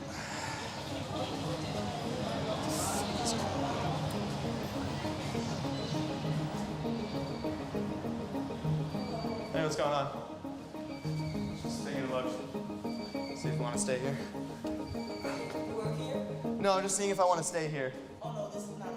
So because I kept getting kicked out of the hotels, I changed up my approach. This is Juan, who I found selling water right outside the Stewart Hotel. Where are you from? En Ecuador, soy de Ecuador. What do you do for work here in New York? Actualmente no, porque no tengo la documentación. When did you get to New York?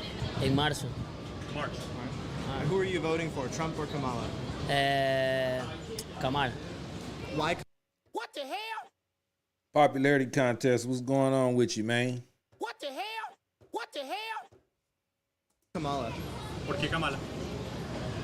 Porque veo muchas oportunidades en ella y está más con los inmigrantes que Trump. Do you have the plan to vote on November 5th? Estoy en duda, en tela de duda. Did somebody tell you that you can vote at the hotel? O sea, por ahí me dijeron unas referencias que yo como inmigrante podía votar. So that's why I'm here, because everyone is in the dark about this. The Supreme Court just ruled that proof of citizenship is required to vote in Arizona, but what about everywhere else? When Juan says that he's heard he can vote as a migrant, that's enough to sway an election. However, just having that concern makes you a bigot, so welcome to the club. What are they? What the hell? They said they can vote as a migrant. What?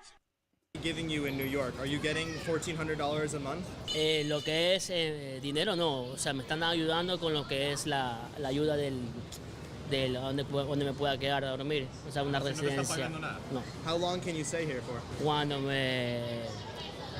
el gobierno me diga que me pueda quedar y arregle mi situación con la situación del asilo y la residencia, yo me quedo aquí por mis hijas.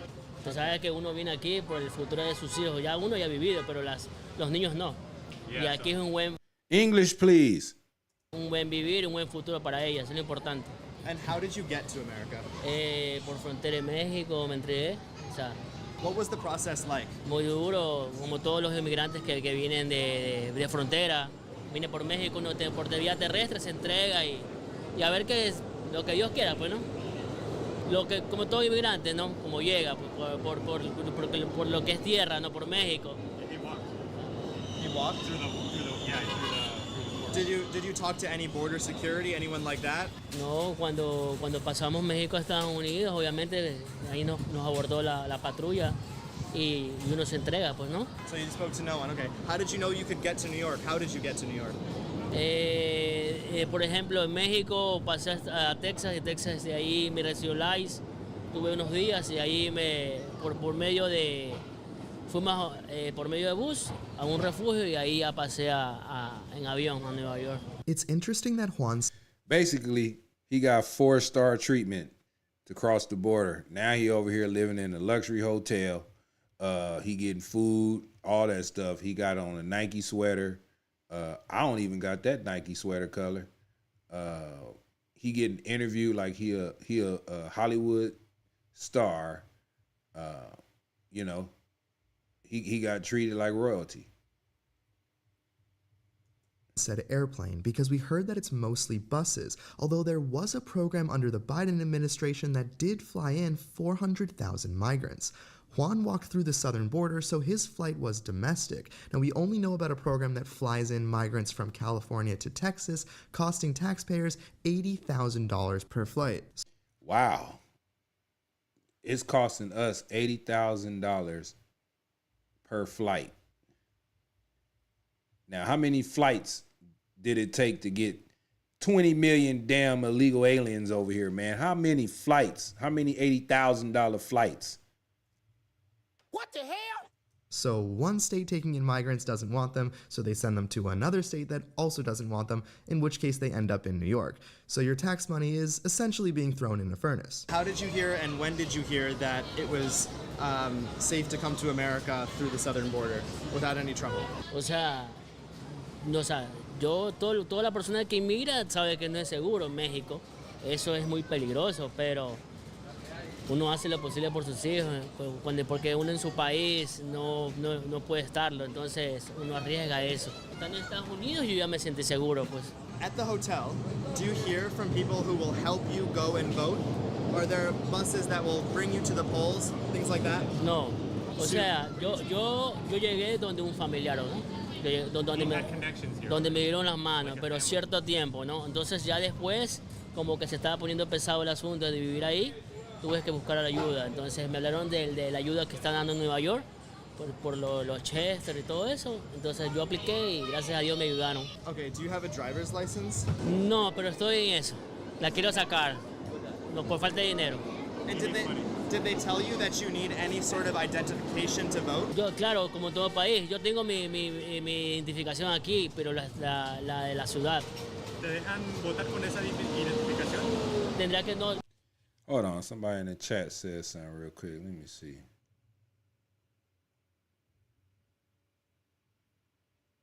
Where is that? He said we're all immigrants, unless you're native. Okay. Yeah, well, we all immigrants, huh? Well, I was born in this country, so you can't put me in that. And I don't consider myself an African American. I ain't from Africa. I was born here in the United States of America, so I am an American. Black American. So everybody is not a migrant, or, you know what I'm saying? You know what I'm trying to say. You was born here, your ass is an American citizen. I don't give a damn if you're people from anywhere in this damn world. If you born here, you are an American. You don't have to get no damn paperwork. You got a birth certificate. So, miss me with that. Anyway, let's get back to this. And whoever said that, I'm going to say this to you. What the hell?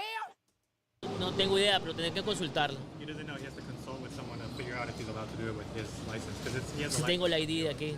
Yeah, he has a state ID, but he doesn't know if he can vote. Okay, how did you get your ID? ¿Cómo conseguiste la ID? Me sacaron una cita por medio de una organización, asistí y me demoraron 15 días y me la entregaron. What is your name? Juan. Juan. Sí. Juan, thank you. Thank you, sir. Thank you. Where are you from? ¿De dónde eres? De Colombia. De Cool. Colombia. When did you know that you could come to America? What year? En el 2022. Are you voting for Trump or Kamala? Kamala. Kamala, nice. Why do you want Kamala? ¿Y por qué Kamala? Because they opened up the damn border and let us come here. They sent us a letter in the mail that said, look, the border about to be open, man. Y'all come over here. We got all the American citizens' taxpayer money. You gonna get everything that you want. And look, he got on the whole Reebok outfit. I don't even got that damn outfit. And he got on some snow glasses. He chilling. Fresh haircut. You know what I'm saying? He ain't got to work. He ain't got to do nothing. He just gonna get his money, sleeping in the whole high-rise hotel. The Westin is right behind him. Y'all see that? Or that dude head? He's living in the Westin. He out there chilling with the snow glasses on, shades, with a Reebok outfit, just chilling. He chilling, man. What the hell? Porque pienso o pensamos que los demócratas nos ayudan más a nosotros, a la comunidad migrante, a los hispanos. What do you do for work? Deliveries. Deliveries? Nice. Did you have a driver's license from where you're from, or you got one when you got here? Yo tengo licencia de Nueva York. Are you planning to... He got a driver license too? I'm glad I don't live in New York. Traffic already messed up. It's congested as hell. And now you giving these people driver licenses. So they said once you get your driver license, they put on there, you can register to vote. So he probably registered. I don't know. Let me see what this man talking about with this all black fresh Reebok sweatsuit on. Vote on election day, November 5th? No puedo todavía. Okay, why can't you? ¿Por qué? Oh, he can't Porque vote. no tengo documentos. You can't vote? You can't, not right now. Okay, why can't you? ¿Por qué? Porque no tengo documentos. Somos legal, pero no tenemos la permanente ni la ciudadanía. Bob Kuroa, wherever your name is, he said, now, how about an apology? The guy has a job. His job looked like he's sitting there. He don't need no damn job. He got fresh Reebok stuff on. The man ain't got no damn job. His job is to collect our money. Who told you that? No sé, no sabía. ¿Nosotros podemos votar? So for New York local elections, you can just vote with a driver's license, but it's a bit different for presidential elections. For presidential elections, they can vote. He got a driver like he can vote in local elections, but presidential elections, they can't vote. The dude about to explain it. Hold on, let me rewind a little bit. ¿Nosotros podemos votar? So for New York local elections, you can just vote with a driver's license, but it's a bit different for presidential elections. For presidential elections, you must be a US citizen. That's why you see Elon say things like they are importing voters when a large part of the Democrat policy is to create a faster path to US citizenship for migrants. Also remember that the Supreme Court case in Arizona was about enforcing the already existing US citizenship law for voting. And Hold on, let me stop this chat. D.I. or whatever your name is. He said years ago, Mrs. Zac wouldn't have fresh anything because they didn't believe he was a human being. Man, look, I was fresh all my life. I was born here in America, freshly born in America. So what are you talking about? I'm a human being. You on my live looking at me. I ain't no AI generated person. So whatever you was trying to say, try again. What the hell? And a law is only a law if it's being enforced. I mean, just think about it. Why is the SAVE Act so imperative to get done before this election if this wasn't a problem? And why does almost every Democrat vote against it? I learned from living here that the people dressed up in costumes in Times Square are often migrants. Let's see if they're voting. Deadpool, what's going on, man? What's going on, dude? I love the outfit. It's a hell of an outfit. I speak little English, sorry. Look at that fat Deadpool. Oh, no worries, no worries. Okay. We're doing a YouTube video. You guys look good. You guys look great. You speak little English? You speak English? No. No? You guys don't speak English? You guys want Trump or Kamala to win? Damn, Spider-Man don't speak English? Damn. Speak slowly. Do you want Trump Deadpool and Spider-Man don't speak English. or Kamala to win? Oh! The other person, not Trump. Not Trump. No. The other person. The lady. Yeah. Do you know the lady's name? Yeah, I don't remember, but I know. I see. You see her. Dilo en español. ¿Español? Oh, perfect. Dime en español. Porque Trump ya ha sido presidente y bueno, creo que ya ha gobernado, ¿no? Ya ha gobernado el tiempo y ha hecho lo que todos ya hemos visto, ¿no? Y hay que darle oportunidad a una mujer que sea presidente. So you don't like what Trump did? No. What was wrong with what he did? Bueno, más que todo para los migrantes, pues, ¿no? Yeah, Lo negativo que dijo que... Yeah, he bad for y'all ass because he gonna do a mass deportation and get y'all asses up out of here. Especially looking like a fat Deadpool.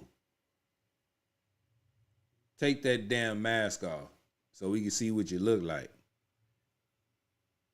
¿Qué piensa hacer la mayor deportación en la historia de Estados Unidos? Where are you from? Perú. Peru. How did you get to America? Con visa de estudiante. Yeah, but plane, a bus, through the border. Which border? Avión. Okay. Is that under a certain program? When was this? Hace 2 años. 2 años. 2 years ago.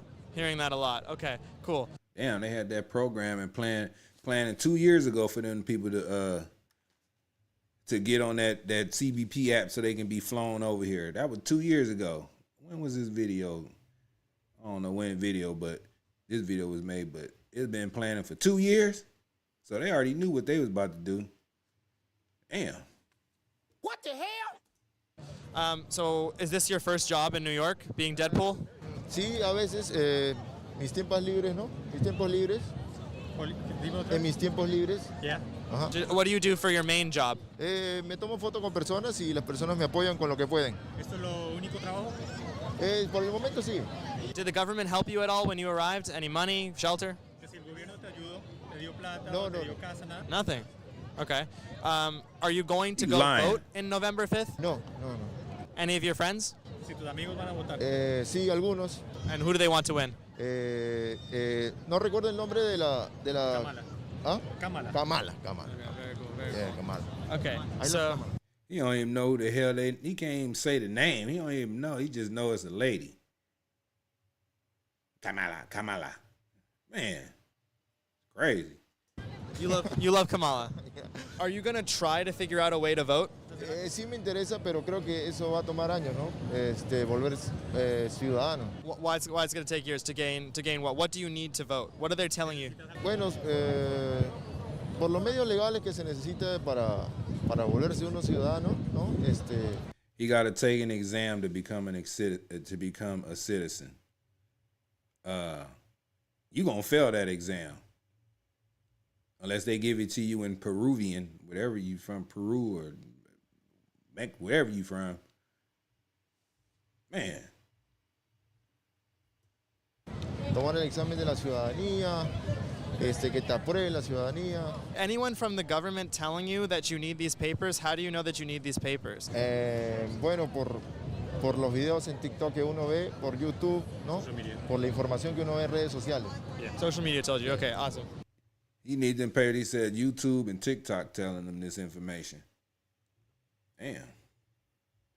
That's why they shadow banning me on YouTube, because I'm giving, you know what I'm saying? I'm spitting the facts over here, what I think, and they shadow banning me because they don't want this man to see it. Deadpool, thank you. Have a good one. Gracias. So, if you could vote, you'd vote for Kamala. Yeah. Why Kamala? No, maybe he's good. He's good with the immigrant. Yeah. Where are you from? He's not. I'm from Burkina Faso. Where? Burkina Faso. Cool. How did you get to America? Damn, he from Burkina Faso, Africa. They tell them when they get over and get on that plane. You know how the stewardess introduce and do all the instructions on the plane. They tell them before we take off, y'all all need to say y'all gonna vote for Kamala or Biden. Guess what they did? That's why they over here in New York and all this stuff going on, man. Crazy. I come from the border. Southern? Or where? Which border? Mexico? Yeah, Mexico. Yeah. What was the process like getting here? Like, did you have a lot of trouble getting to America? Not a lot. Not a lot of trouble? No. On the way, I got in many trouble, but inside America, yeah, it's all good. So when you arrived to the border, what happened? Did you run into a lot of border security, anything like that? Yeah, I went with the border security. I passed 4 days. So you were there for 4 days? Yeah. What did they ask? Did they ask you any questions, anything like that? Yeah, I made a lot of questions. Yeah, D.I., if you're born in America, you an American. I don't give a damn what color you are. If you born here, you an American. That's why a lot of these people, these migrants and immigrants come over and have babies and born in America. because their babies are U.S. citizens now. Come on, duh. What did they ask you? But I don't think I can speak about it here. Oh, it's okay. What did they ask you? Yeah, I don't think I can speak about that here because. Why do you think that? I'm on the process now, so. Hold on, he asked him something. Dude don't want to answer the question. We gotta rewind that. He said he don't want to say nothing. He ain't supposed to say nothing about it. Aware with the border security, I passed. I got in many trouble, but inside America, yeah, it's all good. So when you arrived to the border, what happened? Did you run into a lot of border security, anything like that? Yeah, I aware with the border security. I passed 4 days. So you were there for 4 days? Yeah.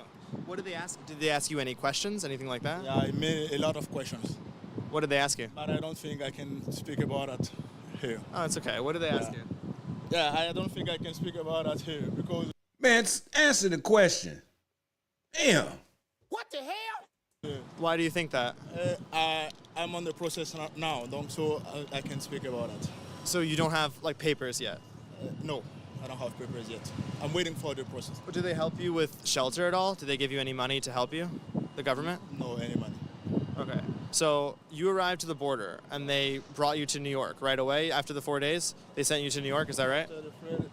After the 4 days, they give you the way to go inside. But I'm buying my ticket by my friend who living here. My friend who living here helped me to buy a ticket from the border to New York. So you got a sponsor. You got a sponsor. And then the last video I did, they was using dead people. A person been dead 18 years. I mean, he been dead, for a long time, and that dead man sponsored 1,800 illegal migrants over here. So it's a bunch of fraud going on. So they paying their sponsors is paying their tickets to get them to where they need to be. You had a friend that already lived in New York, and he hooked you up. He helped you. Yeah. Okay. So you're delivering for a living. Yeah. Right? Okay. How did you get this job if you don't have papers? What was the process like? I have the working permit. You have the working permits? Yeah. Okay. Where did you get those? But I'm not the resident. How did you get a working permits when you got here? What was that process like? I applied for asylum. You applied as soon as you got here? Yeah, I applied for asylum and I'm waiting for the process. Okay. So which company do you deliver for? Grubhub?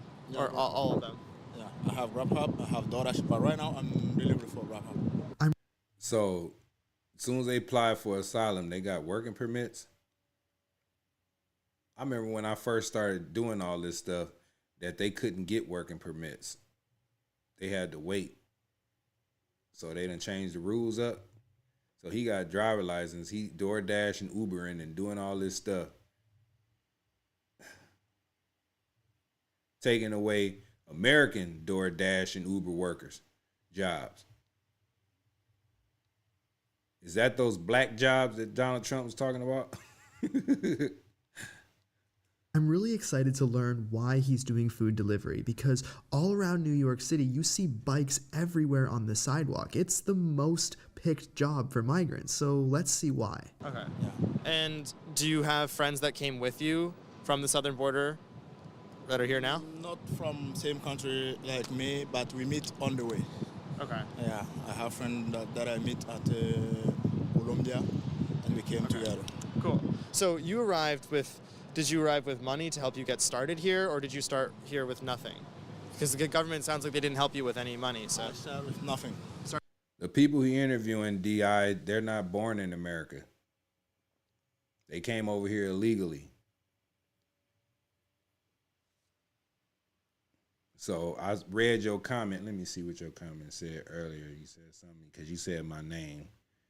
You said served 10 years in service. Wait a minute. Served 10 years in service, and as far as these people here are concerned, I'm not American at all. Regardless to what is assumed, like Mr. Zac said, if you're born here, you're American. Let me see. You're not from America? Okay, well, so you a citizen? You got your paperwork? If you got your paperwork, then you're an American citizen. But if you was born here, you get a birth certificate. You are a born American. That's what I'm saying, DI. Okay? What the hell? Started with nothing. Yeah. That's pretty impressive. Yeah. So you got the work permits, right? Yeah. What was the process like to get a work permit? First time, you need to apply for asylum through a lawyer. So you need to get a lawyer who can help you make the papers all to apply for the asylum. How did you get a lawyer if you didn't have any money? Did the government supply you with one? There is a lawyer who can help immigrant who came from the border. Free. When did so the lawyer free arrived lawyers to the border and met with you? No, they give you the lawyer's address at the border. When you get here, you go to them. A lawyer in Manhattan? I don't understand what DI. He said born here by U.S. parents. So you say you're not American, but you was born here by U.S. parents. I don't understand what you talking about, brother. I'm gonna hit you with this. What? When? Yeah. Your ass, see. What the hell? No, not in Manhattan. In New York. There are many lawyers. Like the Bronx or? Brooklyn, okay. Yeah, in the Bronx, in Manhattan. Yeah, there are many lawyers. They will give you, at the border, they will give you some address of some lawyers who can. And everyone you know did that? Everyone meets with a lawyer, or is that standard? Everyone who pass from the border have to have a lawyer. Okay. So Grubhub, DoorDash, what made you want to work for Grubhub and DoorDash versus somewhere else? Excuse me? Why food delivery? You're asking me why food delivery? Yeah, exactly. I don't have experience for any job here. I have experience from my country, but here it's not working.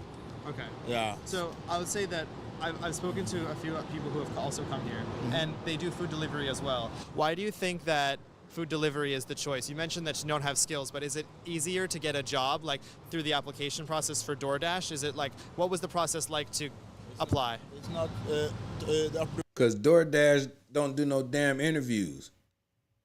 I think you just gotta have an app, right? I don't do DoorDash or none of that stuff. Like, don't you just download the app and then they ask you a couple questions and send a picture or something like that in, whatever. You have a driver license. That's why it's so easy. The process to apply for DoorDash and other. Yeah, what's the process like to apply? No, it's not too hard. It's easy. First time you need a working permit and the security social number. If you have it, you go online, you download the app, and you apply from the app. Do you speak to anyone from the company before you start delivering? You have to mail them. If you apply, you have to mail them, and they will do a background check through your social security number, and after that. How you get a damn social security number too? It's okay. So you get a social security number when you arrive to the border. They give you one. No, after I apply for asylum, I get a social security number. I see. Yeah. Okay. So you apply for DoorDash, you have the work permit and a social security number. How long do you have to wait until you get a job at one of these food delivery companies? How long do I wait for? For the application, how long does it take? Once you applied, how long does it take to hear back from the company? Around, for the app is like 1 week. So you apply for this company, you hear 7 days later after you apply for Grubhub, you hear back and they say, yes, you're in. You don't have to speak to us. For Grubhub especially, they put you on waiting list. So you have to wait maybe 3 months after they get you in. So Grubhub is harder to get into than the other ones? Grubhub is very hard. What's the easiest one to get into? I think DoorDash. Do you want Trump or Kamala Harris to win? Which one? I don't know. I can't vote. I'm not a citizen. Why can't you vote? Have you checked to see if you can vote? Kamala. I decided to go back to where this all began, the Roosevelt Hotel, even just to interview migrants that were waiting outside. I noticed a lot of private security that were guarding the entrance, so I just had a simple question. How many migrants a day come in? Well, you're watching, just like roughly, would you say? Roughly how many? Oh yeah, I don't know. Well, pretty busy during the day. Yeah, but you're staying here, so would you say like 20, 30, 40? I wouldn't be able to let you know. I couldn't tell you a number because it's just it's be busy a lot. I'm out here all day. I can't. Right. You'd say like hundreds. Hundreds. So hundreds, you would say? Maybe. I don't know yet. Thanks. You better leave that dude alone. You're gonna get him fired. Oh yeah, you can film this. So we can see that the front entrance was completely closed off, but the migrants come through this entrance right here. Hey, what's going on, guys? What's up? I'm doing a documentary on New York. I saw you doing a haircut. That's awesome. Can I ask you a question? One question, yeah. No, gotcha. Okay. But I mean little English, bro. Yo no speak English. He speaks Spanish. No. Trump or Kamala Harris? Which one are you voting for? ¿Qué dice? Trump or Kamala? Bueno, yo no tengo mucho tiempo acá, pero Trump. Trump. Why Trump? Porque no sé, dicen que la economía es mejor con él y hay más oportunidades con él, ¿no? When did you come? Now that's a migrant who know his stuff. Y'all see what he said? Did y'all read what he said when he asked who he was, who he gonna vote for? Hold on. No. Trump or Kamala Harris? Which one are you voting for? ¿Qué dice? Trump or Kamala? Bueno, yo no tengo mucho tiempo acá, pero Trump. Trump. Why Trump? Porque no sé, dicen que la economía es mejor con él y hay más oportunidades con él, ¿no? When did you come to America? Venezuela. Casi ya 8 meses tengo. 8 months. He been there 8 months. And he already know who he said he voted for Trump. He better for the economy. Man. Ok. ¿Esa es su página? No es mía, es de él. Él me contactó y es la primera vez que yo lo veo. Interesante. Ok, temas sociales. Oh, watch out, watch out.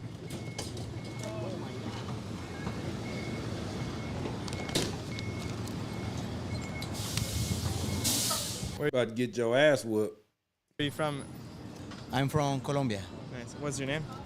My name is Johan. Nice. I'm Nate. Nice so to we're meet at 32nd and 5th, and this is your store? Yeah. Nice. Awesome. When did you come to New York? Did you go through the southern border? De México. How did you hear that it was good to come to America at that time? Es obvio, the American dream and all time is better America. When did you set up shop here? Estoy trabajando acá ya un año. And that's when you came here, 1 year ago? That boy had a grip. Y'all see that? He trying to get the American dream. De México. How did you hear that it was good to come to America at that time? Es obvio, the American dream and all time is better America. When did you set up shop? That boy got more money in his pocket than me. Damn. What the hell? Look how homeboy looking like. Did you just pull out all that money? What? What? Up here. Estoy trabajando acá ya un año. And that's when you came here, 1 year ago? No, he tenido diferentes trabajos por la temporada, depende de la temporada, si es verano, invierno. Like he changes jobs with seasons. What did you do for work before you opened up the shop? Antes de esto, ¿qué hiciste? Carpenter. Carpenter, cool. Yeah. So I see you have a Trump hat, but there's no Kamala hat. Where do you get the hats from, and why only Trump? Yeah. Porque las gorras de Kamala no se venden tanto como las de Trump, y only for the business. So the Trump hats sell more in New York? Yeah, the people buy more Trump hats. Wow, the people buying more Trump hats in New York? I thought New York wanted to see Trump in jail. That man knows some business right there. He better say he vote for Trump. He look like he a capitalist. Aunque falta una que otra persona que me pide de Kamala, pero he traído de Kamala y solo una docena de gorras me ha durado un mes. De Donald Trump me dura 3-4 días. How often do you get these shipments? Let's pull up one of those Trump hats. Let's show the people the Trump hat. So how many of these do you sell a month? $5 each. ¿Cuánto cada mes? Uy, no sabría la cantidad exacta. Más o menos 10, 20. Por ahí unas 10 docenas al mes. Well, Hay que pues. He sell those Trump hats for $5 a piece, and he sell them He's selling $5 a piece, and he sell 10 dozen a month. Somebody in the chat, man, do that math right there. He sell those Trump hats for $5 a piece, and he sells 10 dozen a month. Somebody do that math in the chats, man. Please let me know how much money this dude make off of Trump hats. $5 a piece, and he sell 10 dozen a month. That's if anybody listening in the chat. Let me see how smart y'all is. Y'all know y'all math. Resalto que las que los compran ya son personas de edad. Okay. Y los jóvenes piden más de Kamala. And where does this everything come from? All this is China. So you are not planning to vote on November 5th? Pues me gustaría votar, pero pues por el detalle de los documentos, yo estoy en mi proceso. Y pues como hasta ahora llevo 2 años, pues se me demora para que me lleguen mis documentos para que yo pueda poder votar. Somebody says $600 a month. David says $600. Casey Hobby say $600. Big Nerd say $1,200 a month.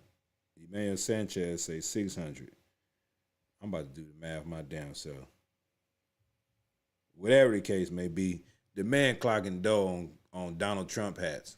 I need to get me some of them damn hats. En el momento, pues. JoJo Kids say $2,500 a month.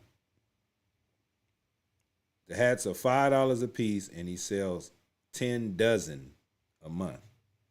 Me gustaría votar por Kamala. What documents do you need to get in order to vote for her? Pues estoy en el proceso de asilo migratorio. Estoy en el proceso de asilo migratorio, por lo que me crucé frontera, que no puedo volver a mi país porque me van a matar. What was the process like getting here? Un éxodo, porque pues yo soy de Colombia y tuve que emigrar pues por problemas allá internos de que me amenazaron. Did the government here give you any trouble when you got here? Pues cuando llegué acá,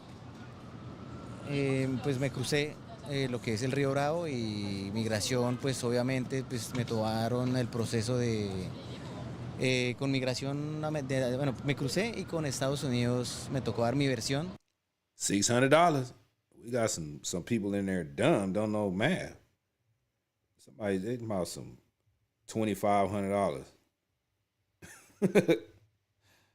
Man. Big Nerd say $1,200. Man, it's $600. I just did the math myself. Man making money. Contaron mis hechos y ellos me dieron permiso de cruzar. So you arrived, there was no border security, you just walk right through? Yeah. There was border security? Yeah. Lots of border security. Okay, what did they tell you? Pues yo duré en esos, ¿cómo se dice? Refugios de allá en Texas. Duré un mes encerrado. Sin teléfono, no technology. I think we're helping with the business. I've never seen this many people come up to him. Maybe that's not why we're not getting kicked out. So they were tourists, they were from France. Is it mostly, which country buys from you the most? Italian people, Spain people, gente de Europa. Yeah, Europeans. Okay. Yeah. So you were talking about you arrived to Texas and you lived without internet, phone, all those things. Was that very, very difficult? Un mes sin hablar con mi familia, sin comunicarme. Si ellos no sabían si yo estaba vivo, se me había pasado algo. Wow. Was it a shelter? What exactly was the living situation? Shelter. One shelter. O sea, la patrulla fronteriza. I'm looking at the chats, man. We got 2 people in the chats, man. We got Adam 12 and DI over here, man. What's wrong with y'all, man? What's wrong with y'all, man? Ain't no need of doing all this threatening and all this stuff, man, in the chat, man. Y'all calm that down, man. Come on, man. Man, I'm gonna hit both of y'all with this. What the hell? Come on, man. What's wrong with y'all? What the hell? What the hell? Man, I appreciate that, Big Nerd.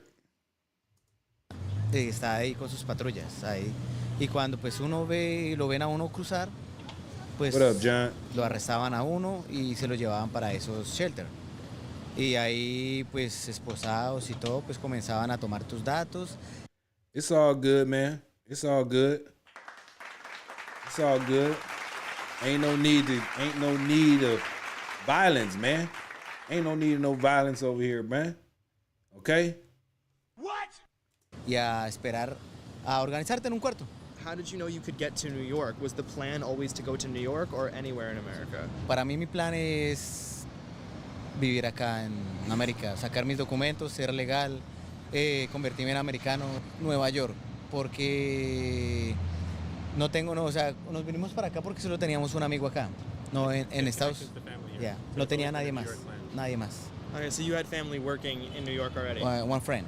One friend? Yeah, only one friend. Y viajé y él me recibió y me ayudó por 1 o 2 meses y ya me independicé. I know you're an Army vet or whatever, you served the country, but come on, man. Nobody need to get served over here, all right? No, you ain't scared. You're in Afghanistan and all that other stuff, man. Appreciate your service. Salute to your service. But, man, peace. Let's keep it peaceful. Let's keep it peaceful. Anyway, man, how y'all like my jersey, man? How y'all like, you know, I'm a Bengals fan. You know what I'm saying? You know I had to rock that, you know, with that orange Mr. Zac in the back. You know what I'm saying? It is football season. What is y'all team, man? Who y'all rocking with this year, man? Football season is here. Who y'all rocking with? Let me see it in the chats, man. And then he got on his feet. Did the government help you at all when you got to New York? Did they give you money? Did they give you shelter when you arrived to New York? Solo en Texas que me tomaron mis datos, de mi versión de por qué me iban a matar, con mis pruebas. Yo tenía mis pruebas, mis estudios y todo eso se me perdió. So we've heard from some people that they get a check from the government each month. Have you heard the same thing? That other migrants who come, they get a check? Have you heard about something like that? Sí lo escuché por redes sociales, que eso es por parte del alcalde de acá de New York, pero es para las personas que viven en los refugios, en shelter. And were they full? How come they couldn't help you? Did they give you a reason of why they couldn't help you more? Shelter, es que en los shelter, ¿cómo te puedo explicar? We got the Jets, the Steelers, the Buffalo. Appreciate that, man. The Jersey fly, man. You know it is. The Bengals got the best jersey scheme, man. They got the best uniforms. I don't care what nobody say. I ain't hating on nobody, but man, the Bengals, I like when they wear that all white, looking like all white Bengal Tigers out there. You know what I'm saying? We got the Dallas Cowboys up in here. Who else? We got the Sooners, and the NFL team is the 49ers, man.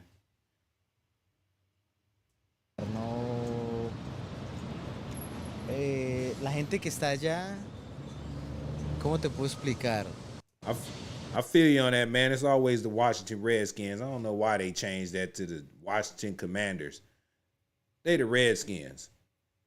This country be so ultra sensitive, man. You know what I'm saying? It's been the Washington Redskins for the longest. Now they talking about red skin. Now they want to change it. Like, it's crazy.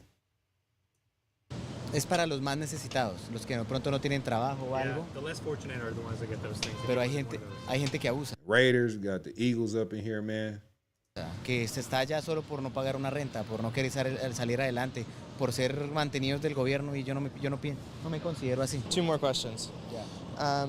So how did you get to New York? Did they drive you in a bus or did you go on a plane? Pues el bus de Monterrey hasta Piedras Negras, que es un pueblo fronterizo, y ahí nos bajamos en el bus y nos cruzamos. Who do you prefer, Trump or Kamala? Uy, I'm immigrant, you know. Yeah. But you better say Trump. You making all that damn money. It's complicated, you know, man, for the situation, my papers, my family, the papers. For my family, for my husband. Did he say for his family, for his husband? I already know what this is going to turn. I already know what he going to say. He said for his family and his husband. But the man got a wad of money in his pocket off of Trump hats. You know, but for me, for immigrant, it's better Kamala, you know. I knew it. And it's just I knew it. Just because of that, is there anything that you like about her? Any of their policies besides that? Es que ella es como de la misma. Let me see. Hold on. Let me see. I think he said husband. Prepared my family, the papers, for my family, for my husband. You know, but What the hell? for me, for immigrant, it's better Kamala, you know. Yeah.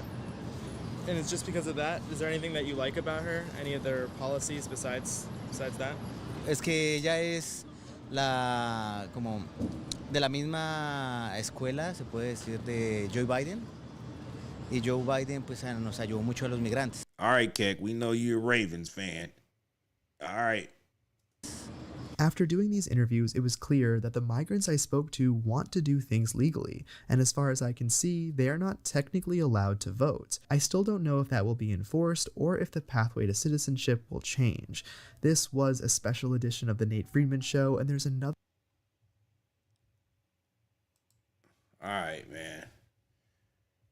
That's crazy, man. He said they want to do the right thing, but, you know, they can keep making that damn excuse. Doing the right thing is don't come over here. Get your citizenship first. You know what I'm saying? Get your citizenship first and then come over here.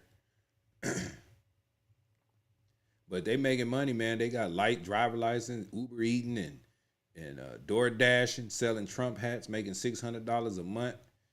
All that. Wearing fresh Reebok Nike suits and Reebok sweatsuits and all that stuff, man. Them people don't look like they want for nothing. They don't look like they want for nothing, man. It's crazy. They don't look like they want for nothing. But, man, we had some violence going on in the chats earlier, man. I had to catch it. I'm like, wait a minute, something going on over here in the chats.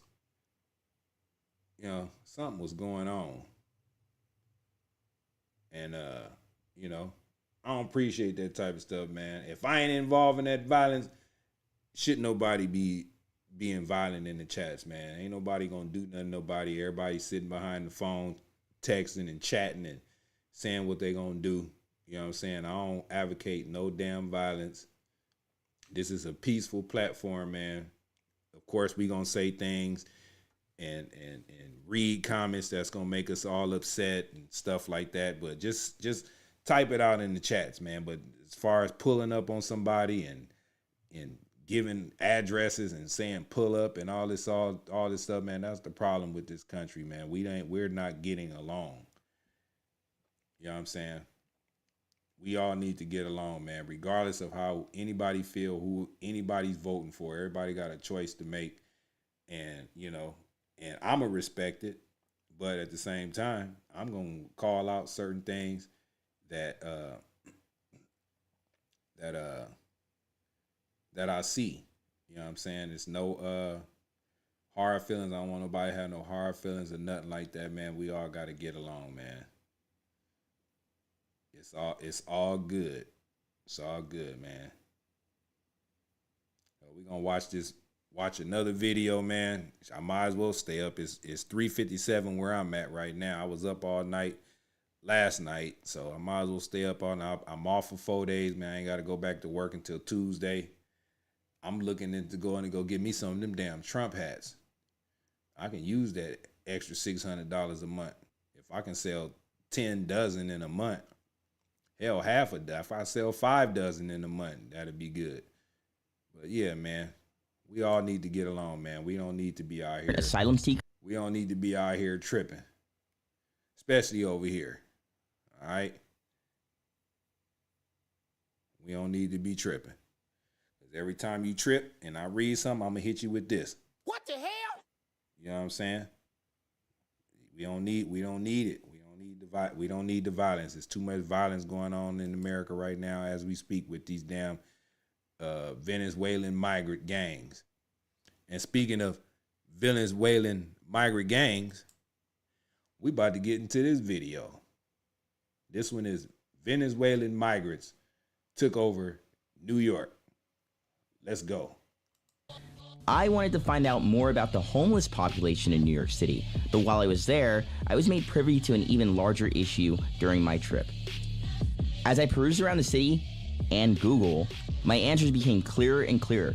New York City hotels and shelters are home to nearly 67,000 migrants, triple the number it was last year. This issue will destroy New York City. We're getting 10,000 migrants a month. Additionally, there's been an influx of 150,000 migrant asylum seekers this year, predominantly from Venezuela. These individuals embarked on a perilous journey, spanning 3 to 6 months, traversing not only through the challenges of the South American rainforest, the Darien Gap, but even worse, the desolate, boring, barren expanses of the central states of the United States, all in the pursuit of securing their futures in the world's greatest city. This is my journey as I seek to uncover more about their lives, a journey that began just minutes away from my Airbnb in Brooklyn. As previously mentioned, my initial focus in this area was centered on investigating homelessness. Approaching my first subject, a woman carrying a basket load of recyclables, I intended to explore if her experiences mirrored those of people I spoke with previously. To my surprise, she only spoke Spanish, and I promise you, my 3 years of diligently studying high school Spanish kicked in. I thought that was a white dude talking. You mean tell me is this dude right here and is all white? I could have swore it was a white dude talking. Put a 1 in the chat, man, if y'all thought that was a white dude talking. Let me rewind it a little bit, because he popped out of nowhere. I'm like, wait a minute. I know that ain't his voice. I know it ain't his voice. We know white people when we hear him. We know black people and Latino people when we hear him. But this man right here, he fooled the hell out of me. It made me want to hit him with a, What the hell? Those of people I spoke with previously. To my surprise, she only spoke Spanish. And I promise you, my 3 years of diligently studying high school Spanish kicked in. ¿Cómo te llamas y de dónde eres? Mi nombre es Daniela Toas y soy de Ecuador. I was flustered, and I needed to use Google Translate because I guess her accent was unfamiliar, or like she must have been speaking a new dialect or something, I'm not sure. But luckily for me, a fellow content creator at Rude Boy Monte was able to help out immensely. Le estoy explicando que yo salí el 29 de octubre, salí desde Quito, de Quito, Ecuador, llegué hasta Colombia y de Colombia crucé la selva del Darién.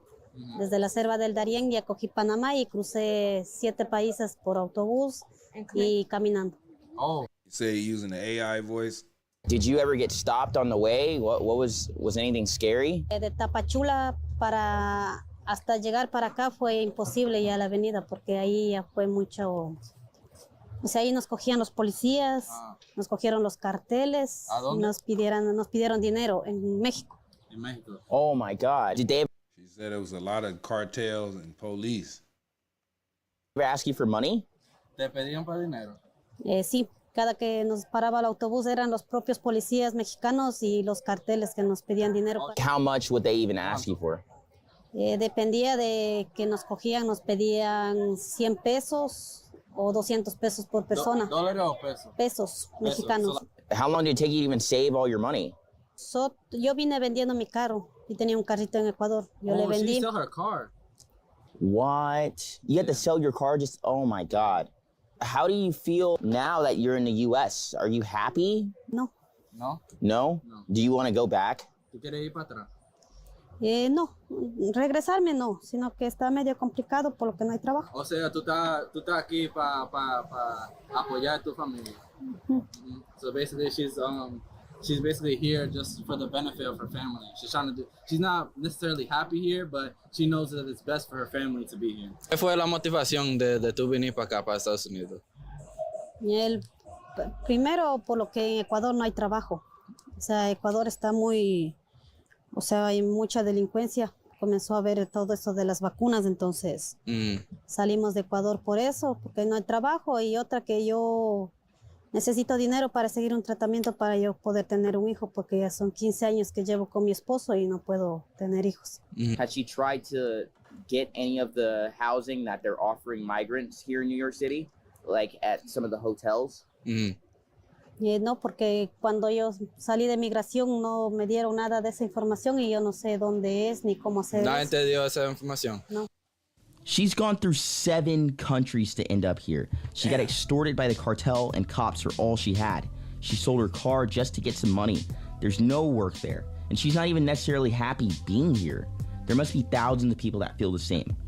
Many embarked on this journey without prior knowledge of what was to come, impulsively boarding buses headed here, leaving their family behind and their fates, all up to chance. I use this newfound understanding as a foundation for discussions with other migrants. My journey led me straight from our conversation to the heart of Manhattan, where the infamous Roosevelt Hotel stood. Referred to as the New Ellis Island, it's the most well-known place migrants are going to in New York City. It was so crowded at one point, people used to sleep on cardboard outside. This place is teeming with migrants, military personnel, and overworked employees. There's a lot I couldn't film, but there were hundreds of interesting stories all around. I try to learn from various different perspectives why they're here, what they hope to get out of being here, and even try to get a sneak peek into their housing situations. Here are their stories. ¿Cuál es su nombre y cuántos años tienes? Anderson, 18. 18? Okay, and where do you come from? De Venezuela, Caracas. So you came straight from Caracas to New York? Poco a poco. México. Damn, he came from the toughest part of Venezuela, 18 years old. He then went through Mexico, Guatemala, Costa Rica, Nicaragua, and different countries. Damn, at 18 years old, that little man tough right there, boy. 18-year-olds in America scared to go and live on their own, let alone cross 5 or 6 different damn countries. But he getting bread. He got the fresh white I don't even know how to say that suit. What is it called? Aristotle, whatever. 1987 suit on. Man, that's crazy. Guatemala, Costa Rica, Nicaragua, diferentes países. How long was your journey here? 6 meses. 6 months? Yeah, caminando. There's no way you walked here to the United States. No cap? No. Dead ass. Damn, he walked 6 months? Jeez. 6 months of walking through all them countries to get here, man. Man, I'm starting to have a different perspective on these damn migrants, but it ain't changing the fact that they over here taking all our goddamn money. What the hell? Wow. Mucho caminar. So what happened during the journey? Did you ever get questioned or bothered by like Policía? Smack the donkey said, but they can go home anytime. So you mean you're gonna tell this young man to walk back 6 months to walk back to Caracas? You gonna make him walk back for 6 months? Come on, you really gonna make him walk back 6 months? Policía mala, mucha gente mala también, los narcos. So how is it here, being in New York? Do you like it? Un poquito, porque no hay mucho trabajo, no hay work. Oh, familia? Familia solo, Dios. Praise the Lord, man. Praise the Lord, man. He gave it up to God. He has no family, but he leaving it to the Lord, man. He leaving it to the Lord, man. Praise the Lord, man. Dio y tus amigos. Y amigos, yeah. Like, Como 10. And uno...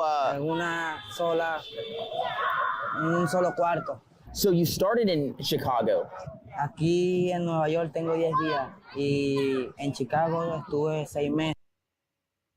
So I've been in New York for 10 days, and in Chicago, I was there for 6 months. Man. So where do you like more, Chicago or New York? Chicago. ¿Por qué? Porque hay working, hay trabajo. Porque hay trabajo y es bien, te ayudan también. What kind of work were you doing then? Empacando agua en una empresa. Oh, so you were a water boy. Yeah. How much money were you making then from being a water boy out there? 500, 400 de lunes a viernes. Un semana? Yeah. Damn, I need to give me some Trump hats and some water. He said he's making $400 to $500 selling water. The last video, dude was making $600 a month on Trump hats. Hey, anybody there that ain't got no job, man, there go your hustle. Get you some Trump hats and get you some bottles of water, man. You'll make you about $900 to $1,000 a month. 5 días, 500, poquito. Enviaba a mi familia dinero, a mi mamá, a mi papá. Tengo una hija también en Venezuela. Oh my God, you have a family. Why didn't you bring them over here with you? What the hell?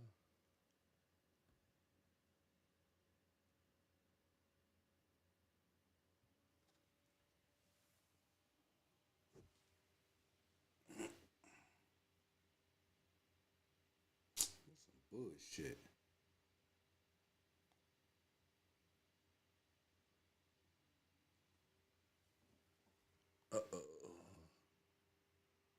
Why did this thing stop like that, man?